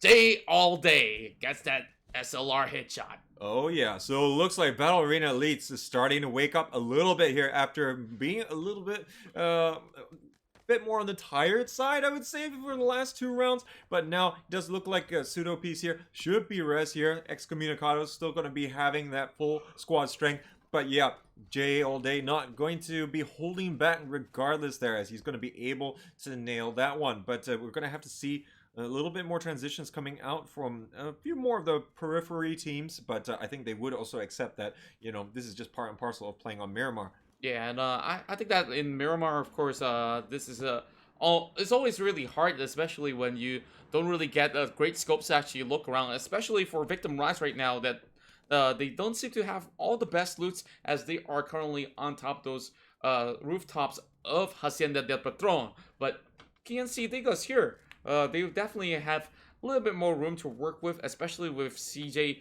18 below, that might just actually be picked off if they do have a little bit of that lookout from down right above this sort of section. Yeah, not right now. It does look like Circle is going to be shifting ever so slightly here, and that's going to be allowing some of the teams here to not really have to transition that much. From the future, rather, it doesn't really have to worry a whole lot. Excommunicados probably needs to congregate a little bit more here, otherwise they're going to get into a little bit of trouble should they get pushed here. But now it looks like Tantrum here is going to unload towards Angel's Alliance here, as Himarech here is going to be able to get a nice shot there, and Tantrum goes down here. There's one member here from Victim Reality who's trying to save it, but our Angel's Alliance is starting to move in here. They could really get the numbers advantage, as they're going to be pushing in. The other 2 members from Victim Rise are nowhere around. They're actually closing up upon them, and he's just finding so many of these great angles to actually wrap around the likes of Victim Rise. Of course, Tantrum did not see that shot coming. He thought he had the advantage, but here comes Shipwreck, though, giving a little bit of the support. Hit it over the side of Victim Rise, but 69 here, driving him from the top until it's the bottom. They want to rush right in. They want to actually secure 4 total points for themselves, because they have already gotten that big lead coming from those Sanhok rounds that they have played. But here comes 69. Taking very careful approach in towards the house, but Nan is on the lookout from the top side of the hills. Yeah, I think 69 also went a little bit. Oh no, he's the one inside the house. There was one a little bit further higher up, I think. But in any case, oh no, Nan is the higher up person. My apologies. But yeah, now it looks as though that they're stuck in this very precarious spot. They're looking for that other player there who's trying to also give it a little bit of high ground backup, but it looks like Aurelia here is going to get taken down by Maestro here, as it's going to be DK Esports getting on the board. But 69 really just going to be playing this nice and patiently. They don't have to try and force it. They are inside the zone. And I just love how Archangel is actually playing. Sorry, I do mean that it's going to be AA over on the other corner there, which Nan actually giving himself and the rest of his team that sort of a cover fire, as well as anti-flanking from the top side of the hill. So that's definitely great sort of work coming from Angel Alliance. Now popping 1 frag grenade over on the window, not really connecting, but Victim Rise having Kamals in a difficult scenario. He's just going to be sitting this one out, while the 2 of the other teammates of Victim Rise need to find a way to escape out of this dire situation, with Haemorrhage actually cutting across really closely. And it looks as though the Angel Alliance here is actually the one who's going to be pushing into a better position here. Chibrit taking quite a bit of damage from the flanking maneuver from Haemorrhage. And now they're going to have to contend with the push that might be coming out here. 69 is still very much content to hang out here on the landing side and just try and contest the long corridor here. It's always going to be very difficult to try and navigate through this safely here, as neither team really wants to withdraw, but it looks as though they're doubling down here, as Nun has moved in here to provide a little bit more of the numbers advantage here. It looks as though they want to be going for a little bit of trades here. RCM going down first here to Chibrit, though, as he's going to be res up here in a little bit. I don't know if they're going to try and bait, but Chibrit also going down here. Oh my goodness! Chimoy! Chimoy, he did not just do that! Woo! He just shredded through some of all these members of Angel Alliance and definitely put a little bit of that sort of advantage, but now they needed Camel's help, but where is he when you needed him? Oh, his vantage point not going to help out anymore with this close quarters battle, and just like that, Angel Alliance is back up to full strength here. these two members from Victim Rise really not going to get any more mileage in this game. They only have the one player on the top of the hill, but Kane is going to get that kill there onto S Easy God, as it's going to be the members here from Ace and Titans getting on the board, as they are going to take down Fruity as well. They're trying to get one more, and they manage to get him out of the vehicle there, and that's going to be it for Maestro. That's 3 more down from the side of DK Esports, leaving one behind. And though they did take down Aurelia, there's not much to shout about for them anymore. As of course, there's just going to be 3 of these members waiting out for him, as Ace and Titans definitely had Kane clutching that one. Yeah, so they're going to be happy with that. Of course, they did lose Aurelia a little bit earlier on, but they look as though they're getting the ball rolling here. They haven't had such a great Sunday, unfortunately, but they're looking to try and change things now. Nan is going to finally get the bleed out kill here, and shots going from TNC Dingos here, as Doti is going to land one shot. He's trying to get more here, and the zigzagging continues here from Ace and Titans, and Kane is going to get away. How did he even dance that one off? He's not meant to be alive. And this guy, he's just making plays as he runs through the fields. But there's more members lurking up ahead coming from TNC. They want to close the chapter, but they are on the lookout for the rest of the members of Ace and Titans. Yeah, right now Kane is kind of on his own here. He doesn't have a lot of backup. They are already traversing a little bit closer to the zone, and there's only 2 of them. They've already been losing team members here and there. PFRS trying to get a little bit more vision on the surrounding area. And Geek Fam, they've been taking their time coming over from the El Pozo side, and seemingly very happy to play on the peripheries here, but they don't have to force themselves inside the zone just too soon here, as they want to try and maintain this squad strength. So unfortunately, Geek Fam hasn't been really also turning out to be a fantastic day in terms of the points totals. Yeah, Geek Fam usually will play a little bit more passively. They will slowly gather themselves some good information before going for some rotations. They will only be a lot more active in terms of fights coming into phase 4 onwards. So they've already spotted out Sophia from the top side. So it's either they try to avoid that section or take this fight head on against that scout that has been on top of that hill. Yeah, so BA Knights has to just be careful that Sophia doesn't get picked off by himself, as we did see in the previous round on Sanhok. Very unlucky to get caught out in rotation there as they went to Camp Alpha, but now it's going to be Archangel. He's going to be stuck between a rock and a hard place in the form of SG and also Ace and Titans, so they have to just be a little bit careful there. But luckily for them, SG is also under pressure from the future, in fact, and of course they're going to still have additional pressure in the form of Fortissimus as well. Yeah, as you can see, Aozora and the rest of them are actually by the edge, and MG is going to be having some sort of grounds to actually cover, and they need to force a way towards the side of Geek Fan. But overall, Fortissimus, they are still being stuck in towards Minas del Sur, as we see, well, of course, Minas General is having 3 teams getting pit upon each other, and Victim Rise still finds Neferhora as that sole unit managed to take down members of BAE. And oh my, BAE being punished once again, as we can see EXE going at it once more. Oh, this is not working out well for BAE. They're down to 50% of their squad strength at the moment here, and it's seemingly from scattered members of other teams, as now we're seeing Ace and Titans trying to weigh a little bit more onto the pressure on towards the Mad Dog, and or rather the Archangels, and through Mad Dog's getting down, in fact. Yeah, no, there's still 16 teams that make that 15 as I speak of it. DK Esports is out for the count, and there's even more kill feeds happening from the lower section here as Mujo goes in for a shot. Morsaji will finish off the kill against Raging Mark. Mad Dog has to fall right outside the zone, and Muchi goes in for the save. TNC Digos is going to be completely annihilated here, almost, as they only got 1 member left, but it's going to be Ace and Titans that goes down. Kalb's coming up big. He's going to get the final knock there as they get eliminated here, but now Evokran here is trying to see if he can get any angles here onto Mochi, but he's going to still be able to get up his team member with a little bit of damage here, but it's phase 4 already. This is already going to be doing a little bit of damage that they pretty much have to sprint up after getting the player up there. I'm not sure that they have enough utility for that. Yeah, I don't think that should be enough. And you see SG members just falling flat. Same goes to Archangel Predator. Calps, of course, getting knocked out outside. And here comes from the future, not too far away from the next zone. And they could just easily cruise through, but they know Fortissimus is right at the edge. Oh! What a shot coming in from Teddy! And there goes Fortissimus, having Abercorn be picked off. What an excellent spot coming in from outside the zone right there. And they're going to One spawn more. out more here. They're looking to get the Archangel Soul Survivor member. And he's trying to weave his way through here. But Killa is going to be taking down Miko here, confirming the kill. Get whatever points that he can. Archangel needs to do that. They're in third place, but it's not going to be enough just yet.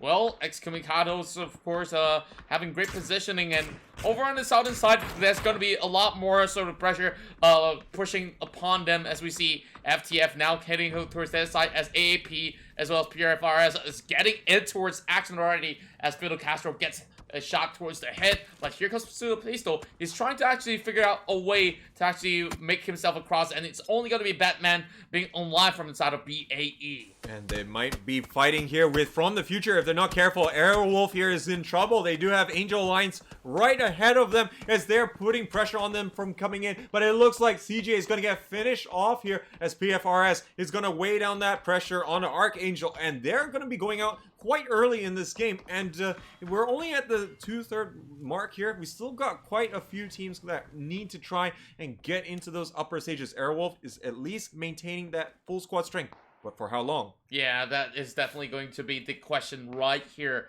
Arrow of Pro Team, of course, just by the edge. They only got less than 20 seconds from now. Well, make that 10, as Angel Alliance have already closed the gateway. So this is definitely going to be pretty tricky. But Hatchetbird has already got his bird's eye view on the top side here. And maybe he might just be able to pull off something at 69. Gets knocked out by Downey. Downey, where did that shot come from? Hexagon gets knocked out. His bike flips over. And no, that was a really bad situation as Aozora have to pick that back up. And oh my goodness me.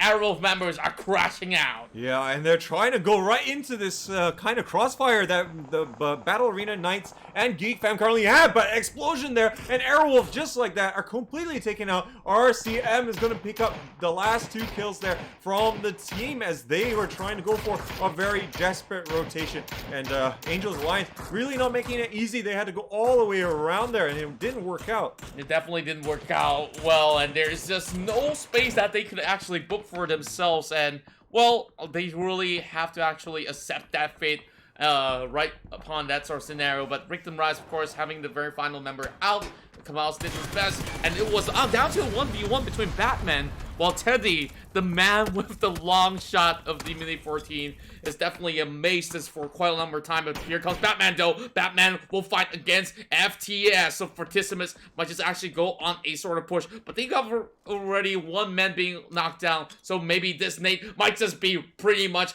wonderful for the likes of Batman, getting 1 shot up ahead. But now he's still pushing in, bringing out the AK, back to the SLR, now securing that 1 kill in the back, so that's 2 points for this side of BAE. But right from it, he's going for the spray, and no, it will be Fortissimus actually clutching it out just in time. And they're going to also put some finishing touches there onto Excommunicados, and now it looks like Melting's also going to get taken down from the sister team of Battle Arena Elites, and BA Knights are going to have to try and do what they can, but there is going to be a lot of pressure here as FTS here is under a lot of pressure. There's only 1 player left up here. Anga is taking a lot of shots here from Angel Alliance here as they're all shooting uphill, but it's going to be Momonji who's going to be able to get the kill there. And now we're going to see only 7 teams here. PFRS starting to push into Miraculum Gaming. Oh no, Miraculum is pushing upwards, burning from the side. Will definitely catch up. Fatal Casters, 1 member now for the side of Professionals, as we see MG just securing that kill instantaneously. But they are still finding a little bit of that room in there as they are squeezing in their luck, trying to actually fight against PFRS, but we can see OG Field already securing a little bit of compound for cover at the very least. Well, BAK still have Sophia still alive alongside with Downey from the northern end. Hawkman is going to hop right in towards the bike. Now he's going to be charging in. I'm not too sure if this is going to be actually causing a lot of attention to be focused upon the member of PFRS, but he's going to try no matter what. At least he's going to get that nice route there to the shack. It's going to provide a little bit of hard cover, but PFRS is starting to decide to go for a little bit of risk-taking here, and he who dares wins, as he's going to be right between BA Knights and Miraculum Gaming on the high ground. Now, Miraculum Gaming not really fazed by that. They are actually just trying to find out where all these other teams are currently residing. Currently, no one is really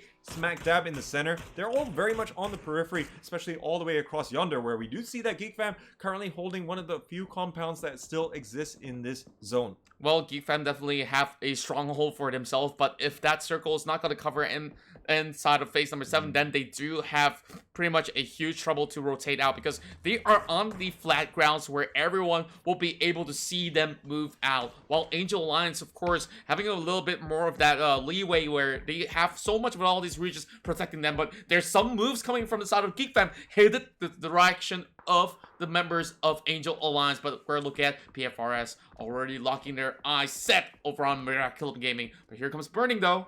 And Burning is just, again, trying to watch the flanks a little bit here. They know that PFRS is withdrawn a little bit. They're not going to try and press the issue just yet. And, of course, Excommunicados are going to be just hanging out there by that little shack there, as currently it's burning, and it's kind of fine for them. But Philip here is going to take down Morrisage here, and Halag Maidan as well from Hechibird. Oh, here comes Geek Fan Jazz, of course, eliminate members of the side of PFRS. Now it's gonna go right in to take the kill away before Jang secures that. And Geek Fam, all 4-man strong. Now it's all down to some of all these top 7 teams in 24 minutes of play to see how they would actually close out the chapter here, as phase 6 is about to close in 10 seconds. Lamanju has the MK14 on hand, but of course, buying a little bit more time. It's only 2 members left for South BA Knights, but oh my, one tap over the shoulder of Janks, and he's just looking out. He sees a lot of vehicles, but no members at all coming in.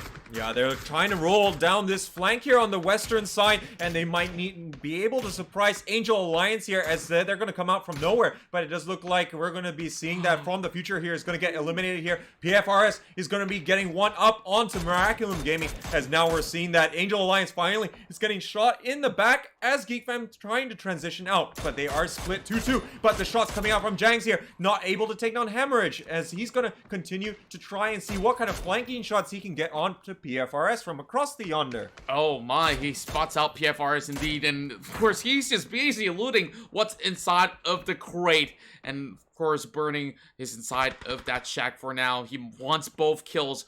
K-Bites not really connecting that, but oh, could have actually hit that, and he just misses by an inch. Yeah, so right now he can see that he's actually trying to transition here, and he actually runs over Burning. So he's going to finish off the kill there. He will not be denied, and Shohibi here is going to be able to get one for his team, but he's still the last member left alive. Sophia moving in here, might be able to get all the finishing shots here onto the last member, but he's taking a lot of hits himself, and is going to be all the way from the other side here. I'm not sure he should be healing right here, as now Sophia trying to lay the smackdown, but it's not going to work. But it does look like Excommunicados going to get eliminated. And that will be EXE. He's just punishing the double E right across. Angel Alliance looked like as if they had a perfect position, but because of all those sort of distractions that come in, this is just them giving themselves out to their enemies. And now for Miraculum Gaming, they've already got 5 kills in the back, and Geek Fam now is the biggest opponent for the side of Miraculum.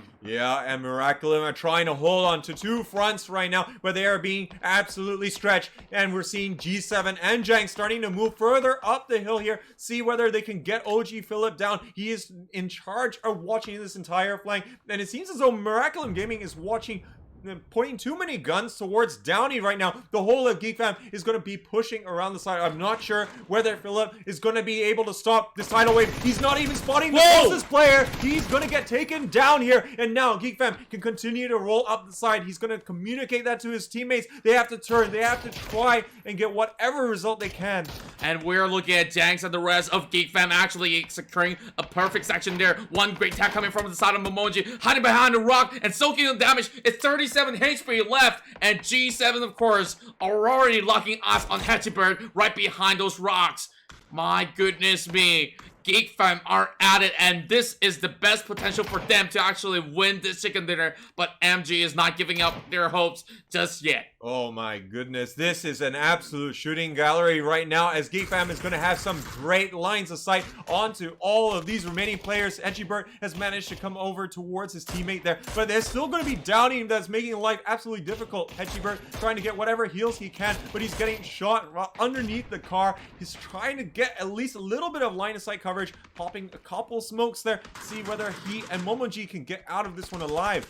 Downey just buying time from the lower end, and now Miraculum Gaming already spotting out Modi, cutting across. Of course, not in time to actually land that hit shot, but Uchi Phillips though gets finished off, which means there's only 2 more members left for the side of Miraculum Gaming, and Geek Fam just waiting for them to make a couple of mistakes. Circle still favoring the likes of Geek Fam, while Downey, of course, hoping to squeeze into top 2 for the very least. Hechiber and Momonji trying to use those burning vehicles here for as much cover as possible. Downey happy to let this pan out, as a Geek Fam very much going to keep their eyes on those 2 members there from Miraculum Gaming. They have got the best chance right now. 4 kills in the bag already. They could make it 7, and they could climb up the standings quite substantially here. But it's actually going to be Miraculum Gaming that's very central to the center of the zone, and Hechibert very careful not to get absolutely taken out by the vehicle which exploded not too long ago. Yeah, and there's only so little angles that they can actually use to actually fight off the likes of Geek Fam. They know there's high firepower rates coming in from the side of Geek Fam with 4-man strong. But now Janks are set up, and Downey gets taken up by G7. Oh, and it looks like this is going to be it. 2 versus 4 right now. They are pushing in. They know they have control over the side of the flank, as they're going to try and see. Oh, he's going to see Hechibert ever so much. He's going to get the nades out here, see whether or not they can get a good pick here and take this fight decisively. Modi is going to take him down. Hechibert is there, and that is it. K-Bite's going to get that final kill. Geek Fan will indeed get the 7 kills here and the chicken dinner here in match number 5. Solid 27 points for Geek Fam in such a crucial round, and this just swung the title wide open, because now they are definitely eligible to be the title contenders right now, with only 1 final round left, and that could definitely go in the hands of anybody. If we really want to look at the standings right now, of course, it has been turned upside down, and I think that really the close there's so many teams that are so close to each other in terms of points. Absolutely. And I think, as we saw again, a lot of the teams there at the top, they all didn't have the best of games as well. So that really keeps it wide open. We didn't see Battle Arena at least get the best number of kills. Batman really tried to pull his team and get whatever points that he could, but it was going to be too much against the likes of FTS on that southern side. But we also did see Archangel go out early, SG as well, so and Airwolf as well. I mean, this is pretty much your top 4 spots coming into this. Miraculum, okay, I think they were 4th at the end of the last round, and of course this result is going to help them, so they're going to be the biggest winners from this. But yes, Geek Fan is going to vault up the standings with the 17 points that they're going to be gaining from this game. Well, of course, everything is on the line for them, but before we conclude that ultimate round, this is only the penultimate round that we've just finished, so if you give us a couple of minutes, we'll be right back for the final action of the weekend and see who will be the champions of Southeast Asia.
7, 6, 5, 4, 3, 2, 1. And welcome back, ladies and gentlemen. We are here for the final match of the evening, and we're going to be seeing who is going to be moving on to the next stage for the PGS, as we're going to be duking out here. You're joined here together with Qontra and myself, Play of the J, and we're going to be bringing you all the action. And we'd like to thank again PUBG Corporation for all the support for this competition, and of course for Geek Events, K&K Revolution, Cause and Effect, and Livescape for all helping make this possible. And Qontra, who do you think is gonna walk away with this one? Well, it's really hard to tell. We're looking at the top 5 right here. BAE, Miraculum, Archangel Predator, Angel Alliance in the top 4, and of course we got SG coming up pretty closely. 33 points for them, 32 for PRFS and Geek Fam, who just won that round in the previous Miramar. Of course, they have already got themselves skyrocketing in towards the 7th place. So nothing is impossible. There's still more points for them to take, of course, but now it's really down to the wire for everyone right here. But to my surprise, BAE, though they did have a couple of hiccups, they are still at the top. So if they do get at least a 10-point advantage here, maybe they might be able to secure it. But I'm looking at so many other names that can't actually get on top, and I don't even know anymore. Oh no, what happened to Maestro? And that's a little bit unfortunate start right there. But hopefully his team members are around there at DK Esports and would like to have finished this game here without having any too many mishaps. We haven't seen any big team mess ups in a way, if we're talking about whether they like fall off the bike and then the whole team gets sucked in and all gets eliminated and stuff. Luckily we haven't seen that happen today, but yes, there is a lot on the line. Currently BAE is actually tied with Miraculum Gaming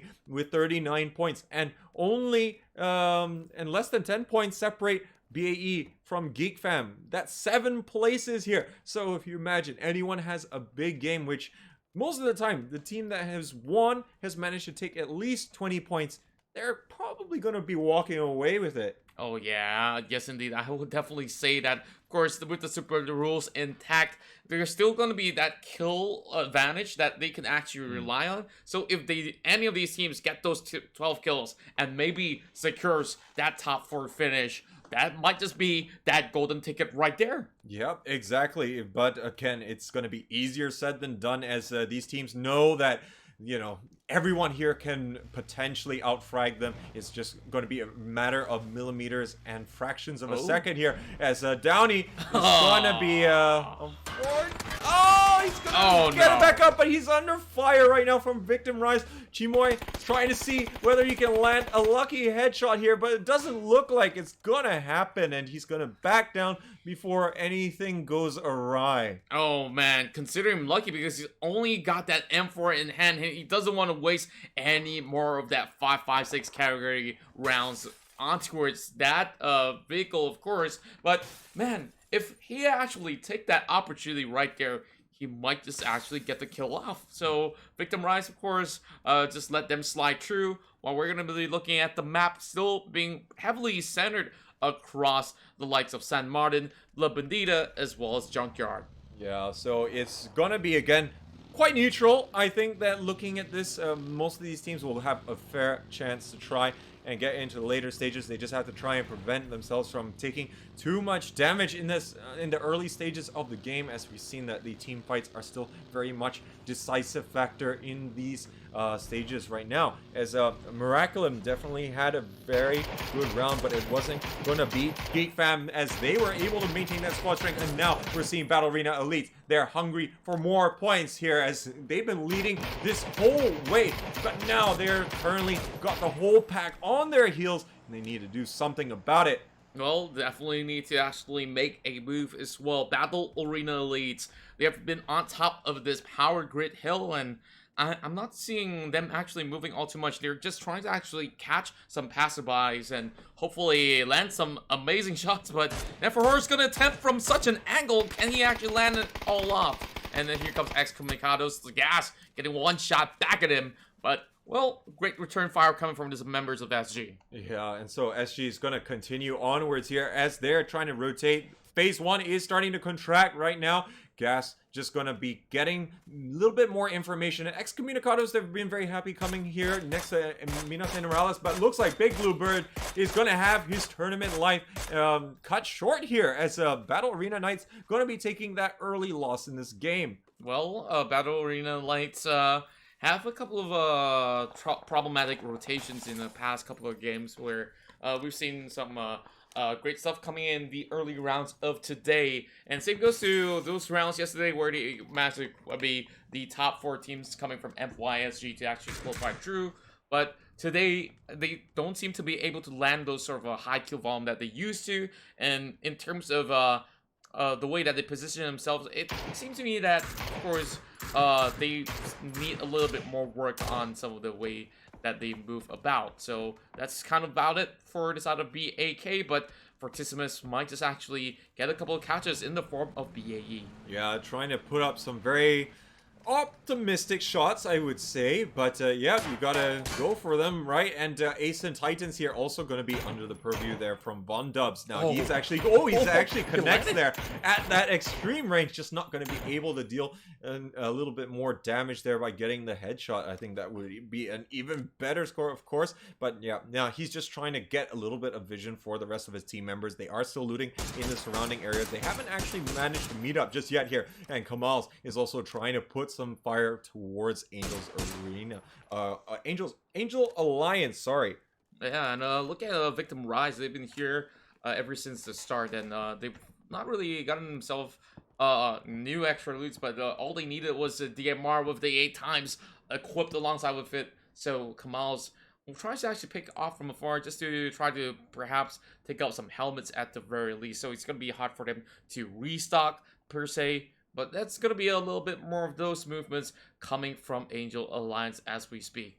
But I hope he has got enough loot here, and it looks as though he's going to actually leave the vehicle, and not sure if that's because he spotted something better or not. But in any case, it looks as though that he's going to get into cover just in time here, as Nan is going to continue traversing across on foot, and not too sure what is. I think it's probably because they managed to get to a decent spot already that they want to try and just occupy for a little bit longer into the later stages of the game, and don't want to really attract too much attention from the vehicle. Oh yeah, this seems to be the same sort of a compound that they managed to flush out most of the members of Victim Rise, and instead this time around, Victim Rise know not to make the same mistakes twice, so they punish them through taking out that tire, and well, it's a questionable place to actually park your pickup truck, to say the very least. Yeah, and it's going to be interesting to see how all these teams are maneuvering, especially when so many of them have got a shot at getting this top spot, and they're all going to really be gunning for it to the best of their ability.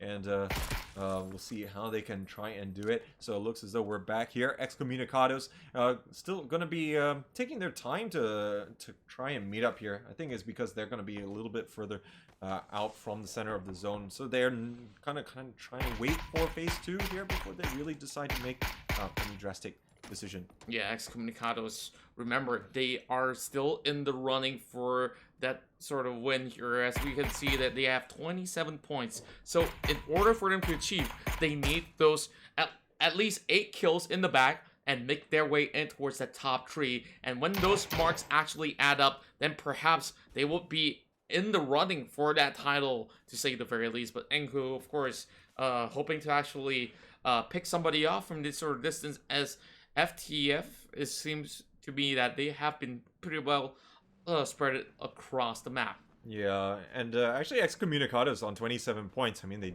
they're just 12 points off the pace here, and they could get another big round. Of course, they did get that win on Sanhok, where they did manage to get 20 points in the bag, but they're going to need a little bit more than that, I think, to be a little bit more comfortable. It only takes one of these other teams to get a high fragging game, but yeah, I'm sure any of these teams on the top half would love to have 20 points right now. Oh my, it seems like the Mirado just skid itself right down the hill, and that will definitely be a little bit more of that sort of the high octane Nos coming up the vehicle to climb all the way back up, but no casualties thus far for quite some minutes, other than, of course, that one pickup that we see early on. But Tantrum now, this time around, gets caught up by Angel Alliance for the second time running. Yeah, they're going to be happy with that pickup. That's going to be pushing them ever so slightly up the standings here, and they have their eyes set on getting that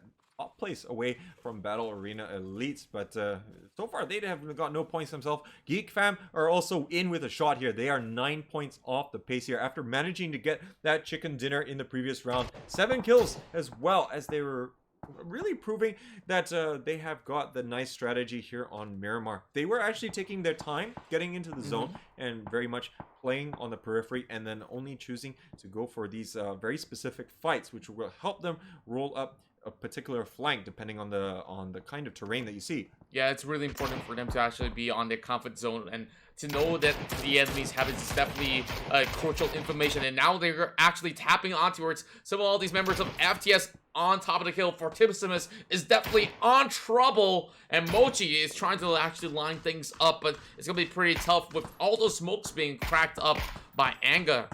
Yeah, right now with Mochi's kill there, that's also going to push SG closer to the top as well. They're in with a shot as well, but FTS is going to be one of those teams that unfortunately they currently sit at the bottom of the standings, unfortunately, and yeah, it looks as though that they're going to be donating points here a little bit here and there, as there's really not a lot of places to go, and it's actually going to be Excommunicados who's going to be able to get the knock here, but everyone's going to be trying to claim the kill, but Mochi cannot exactly see the down body, and oh, it looks like his teammate will be able to spot him. Oh no, sorry, Pseudopiece does manage to get him, but there's another FTS member who's knocked down by SG. Wow, everyone is just trying to get a little bit of taste of those kills, but you know, from this sort of distance, there's so many grounds to actually cover, and that's one of the worst places for Fortissimus to even be for the likes of them. And of course, now that they've already got picked off and they are all scattered across, vehicles already being burned out, there's nothing much left for them but Meltings. Oh, Meltings, they are getting clipped off by Angel Alliance. Man, they are on a roll. Yeah, they're hungry for these points, you know, and hey, with all these players getting caught out in transition right now, these are going to be like easy ways to settle the score here, and I wouldn't put it past any of these teams here. Now, looking at the zone contracting a little bit down towards that southeastern side, I wouldn't be too surprised to see if SG actually goes to try and finish off these last two members from FTS, but Archangel, again, they are very close to the top, 2 points off the pace, so they could really do a big amount of work here, so they are going to be trying to maintain that squad strength. They are already quite close here on La Bonita's side. Let's see if they can continue this pace. Same goes to SG, which is just a couple of points behind them. And speaking of that, 33 to compare with BAE, who's got 39 points all the way up top. And remember, Miraculum has equivalent points alongside with BAE, which ties things up, but because BAE does have a little bit more kills, that's why they are currently sitting on this top of the standings. Yeah, Angel Alliance having those 2 early kills in the game, that's going to make them feel a little bit good right now, but they still got a lot more work to do as to pretty much guarantee getting the spot from any of these top teams. You pretty much have to get the win here, or high number of kills and maybe second placing here. But Battle Arena Knights not really having a great game so far. They are down to just Sophia and Downey to try and do it here on the western side, but they got quite a clear path here. But now it's their sister team with Neferhor opening up, trying to see can he land any of the shots, and he does manage to get a headshot here. I think he's pretty much going to take out one of the players. Oh my, and this is going to be really tough when you see the sister team, if they do have the chance to actually wipe out some members of BAE and lowering some of their squad strength, that might just cause them to actually slip up. But there's going to be a full commitment coming from PFRS as they get shot from above the hills, and it's going to be from the future Hopkins getting that knock in. But can PFRS go in for the safe though? From the future here could get some good points on the board here if they can take this fight very carefully, as they already managed to take out Shohibi right now, and if they can get the other three, that's going to vault them up the standings. They're on 28 points, so they're only 11 points away as well. They could get a good round as well.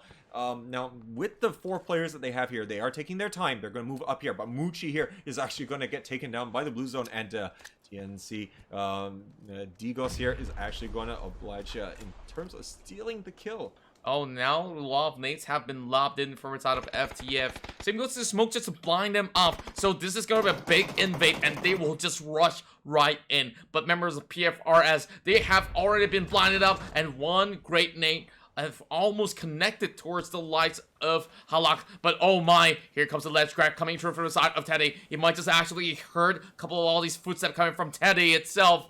And now he's just waiting and waiting for some movement before they go on full committing to this fight. Victim Rise going to be taking out Modi there, so Geek Fam going to be without one of their players, and they need every bit of help that they can get here. But now Aerowolf also facing problems, but now Teddy is going to try and push in here. He might have been able to mask himself, and he's able to take down the player right there. The entry frag is good. Now Teddy is going to be looking for more PFRS members here, but Aerowolf is seemingly in big trouble as they're losing members left, right, and center, and PFRS is getting completely enveloped here by all the From the Future players, and now only Fidel Castro to try and survive. Oh my, this is one of the most beautiful rushes I have seen with those entry frag smokes being popped up from the future, and now they're on the prowl, on the attack to secure all full points coming from PFRS. Well, we did see a couple of numbers being dropped in, although there's 15 teams, there's only 48 alive, and Gibran trying to actually knock down another one! Oh my! Fidel Castro fighting for his life, and Hopkins will finish things off. CFRM getting caught out right in the middle, and Victim Rise gets a little bit of that payback time. From the future, going to get 4 points on the board. So the top qualified Philippines team here is going to be, Indonesian team is actually going to be doing a number right now, but it's going to be Victim Rise looking for the members here of Geek Fam. They already managed to get one earlier on. They are looking for the last 2 here. Janks and K-Bytes running for their lives here past the junkyard side. It's really going to be an uphill task for them to try and get the kills and the result necessary. But it looks like Batman's going to TKJ all day. Oh, well, what just happened right there? How did he actually shot him down? Not too sure what's really going on, but Victim Rise still on the attack. And they really got to have each other's back being covered up. He gets a little bit of information, of course, a little bit of a drop of the supplies, but DK is not even phased about that. Now, hitting in towards the side of Ace and Titus, they do have some area of coverage as they manage to knock out one member off the side of MG in the form of OG Philip, and Janks is already being knocked, which means there's only one member left for the side of Geek Fam. And he could get some revenge here onto Chimoy. He spots him out. He's not looking. He could be able to seal the kill right now, but Chimoy is still dodging the shots. He misses him all. And now K-Vice is going to have to go for the heal. It's going to be so difficult for him to get out of his position now. Oh, that phase 4 is going to hurt them, but from the...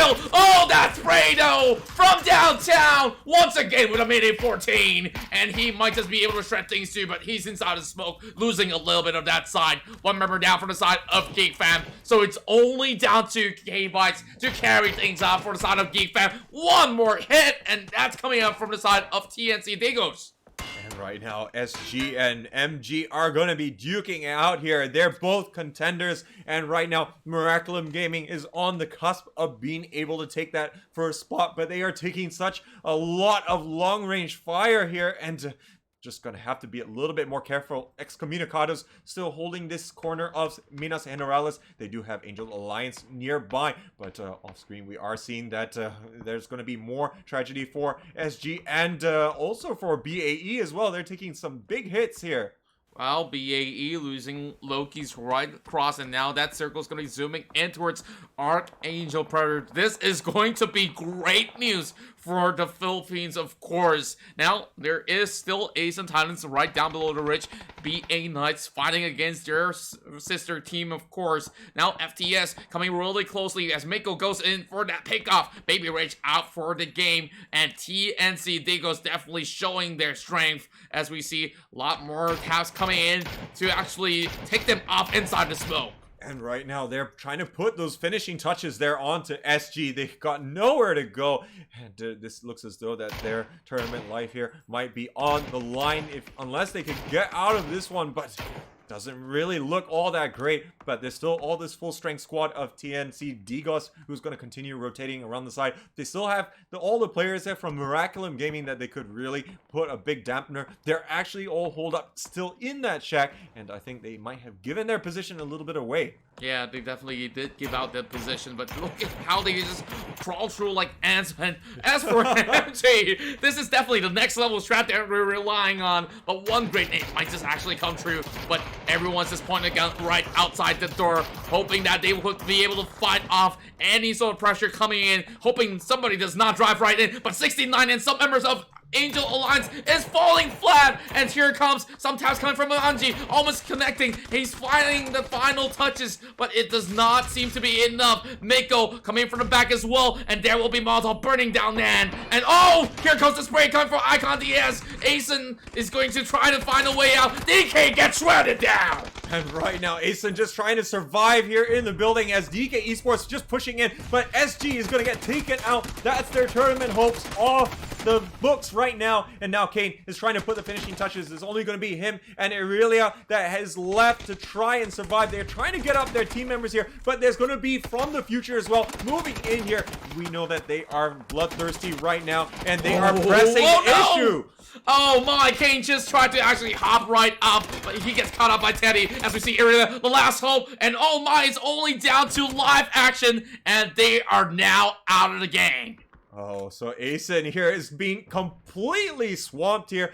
So S-Easy, God, and Fruity going to be the last players here from DK Esports to try and deal with it. And From the Future is going to be thanking them for doing a lot of the work for them, but not that fact that they took the kills from them. But they're still very much in the pursuit there for those top spots. Now, first, we're going to look through some of the little teams being left on the table. From the Future has one of the most highest of kills, and who knows, they are from the future after all. They might have already seen the win in the back, but Freud here taking out Kamals, and Jay All Day is getting clipped off by victim members as well. And oh, there it goes, Battle Arena Elites now on 11th place. This has been blown out of the picture, and we don't really know who will be able to take the top place position. And now looks to me, our Angel Predator might just be the successor of for the throne. Oh yeah, exactly. But there's still Miraculum Gaming, though. Momonji has been taken down by TNC Deco here, as Miko is going to be claiming that kill.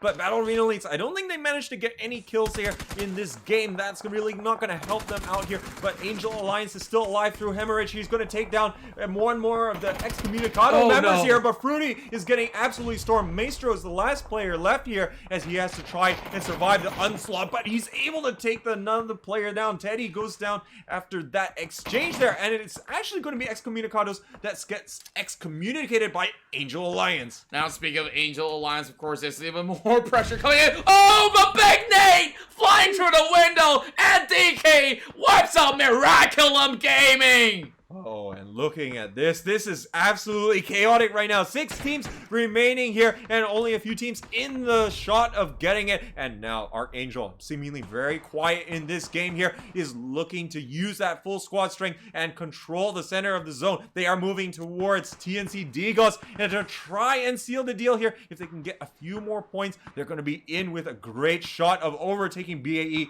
and Miraculum. Well, Archangel Predator getting some great angles off there, and TNC members are down for the count. Great Nate coming in from the side of CJ, as they will actually pop some heads, and of course Downey being spotted out, so BAK is in trouble. Archangel Predator finds their second kill, make that the third, and looking for the fourth, and now Downey might not see this one coming, but that's one for days. Right now, the kill count is steadily increasing here. Mad Dog gonna knock down Man, as well as from the future here is also going to be facing it here, and it looks like that is going to put the ceiling touches there on a number of these squads, as now Archangel is suddenly waking up here. They are taking the fight to the rest of the competition, as all of TNC Digos here are going to get eliminated. Look at how they just control the entirety of the section of the hill. They take the backbone, and now they might just actually take this win. Look at From the Future. They've already got the double-digit mark of kills, but they need even more. And oh my, as I speak of it, from the future, having Boss knocked out. And they really need to try and take the win here from Archangel to be in with a shot here from the future. Still can do this, but they need to pretty much take all the remaining kills. But it does look like Archangel wants to take it all for themselves as they try and find out the last members from FTS. But it's only going to be Hopkins here who is left for FTF. It's going to be an uphill battle. I don't think that is going to be ever so likely that he's going to be able to try and take on all of the members here from Archangel. Archangel now, knowing that they have the circle advantage, they just have to wait and see. And Downey has already got himself on the lockdown. Kill is just taking his sweet time. He doesn't really care about that final member right there, but Avicorn, of course, still getting pressurized. Fortissimus still looking to actually shut somebody down because they do have a little bit of those chances left from the future. Taking a little breather as we go towards the sides of Avicorn. And right now, it's very much a very difficult task for Fortissimus as well. Luckily for them, there has been a bit of dividing and conquering here by Archangel, but they've already conquered Downey and the BA Knight. So they're going to be moving back over towards the side to support their team members. 8 kills on the board. This is looking like a monstrous round here for Archangel in search of their second win. Freud gets taken down here, and now it looks as though that's going to be the finishing touches here on the final member. Currently, Avocarin here is going to be taking fire from all directions. There's not a lot of spots that he can go to. And now Avicorn, of course, one-man army. He needs to clutch this one now, but CJ's on the push. He's trying to flank from the lower end as well. Smokes have already been cracked up. He needs to deal with kill up first. Gets a couple of shots going through. Count's going to be doing a little bit more damage coming from the hills. And my, oh my, Archangel will close out this story. And Archangel Predator will still need to deal with Hopkins from the back. And they are definitely hunting him now. Hopkins has got nowhere to go. He's actually moving a little bit further uphill right now, but it's going to be Cubs moving in for the final blows. Hopkins trying to deal what he can, but it's going to be difficult. Mad Dog is actually going to go down here. He gets one. Can he get some more? Killa is going to be taking some damage, but not before returning some in favor. CJ coming out over the top here. He gets down, and now it looks like it's going to be Archangel coming through big here. They're going to be taking 11 kills here, the final win of the day. And I think that it might be just enough here to take them to EGS. It might just be 21 solid points. If it's not them, I don't know what. But oh my goodness me, that was bonkers. Did you just see that Hopkins almost take down 3 members right there? All until the point where CJ hops right in to secure the last man standing. And of course, this is one huge chicken dinner for the likes of Archangel Predators, and this is definitely a huge factor for them to advance to the next stage. Absolutely, and of course, with a lot of the top teams dropping the ball here, they all had their chances. A lot of teams slowly dropping one by one out of the running, and now we're in this situation where we're going to have to see who is going to be making up our final ordering here, but we're going to have to see how the scores are going to be tabulated. So ladies and gentlemen, do stay put, as we'll be just taking a few minutes to get the scores tabulated, and then we will be presenting to you the scores right here on the stream, and we'll see you after a few minutes.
Hello, ladies and gentlemen, and welcome back to the PUBG C series. With me is Qontra. I'm Player the J, and I know you're all eagerly awaiting to see what the final standings will be here. And will you, Qontra, take it away? Of course, it's time for us to unveil the results of the entirety of the PUBG C series run for Southeast Asia. And now, behold, this is Archangel Predator with a total of 59 points. Will be able to lead their way to head into the upcoming PGS. And of course, from the future, Miraculum Gaming as well as Angel Alliance will make up the top four. 44 points, 42, and 40. And it looks like Battle Arena Elites dropping out of the top four here with the 39 points. Unfortunately, not able to get anything from that game. And we did see that a lot of teams did have chances also to get further into those top spots. SG was one of them, but they were facing a lot of problems towards the end.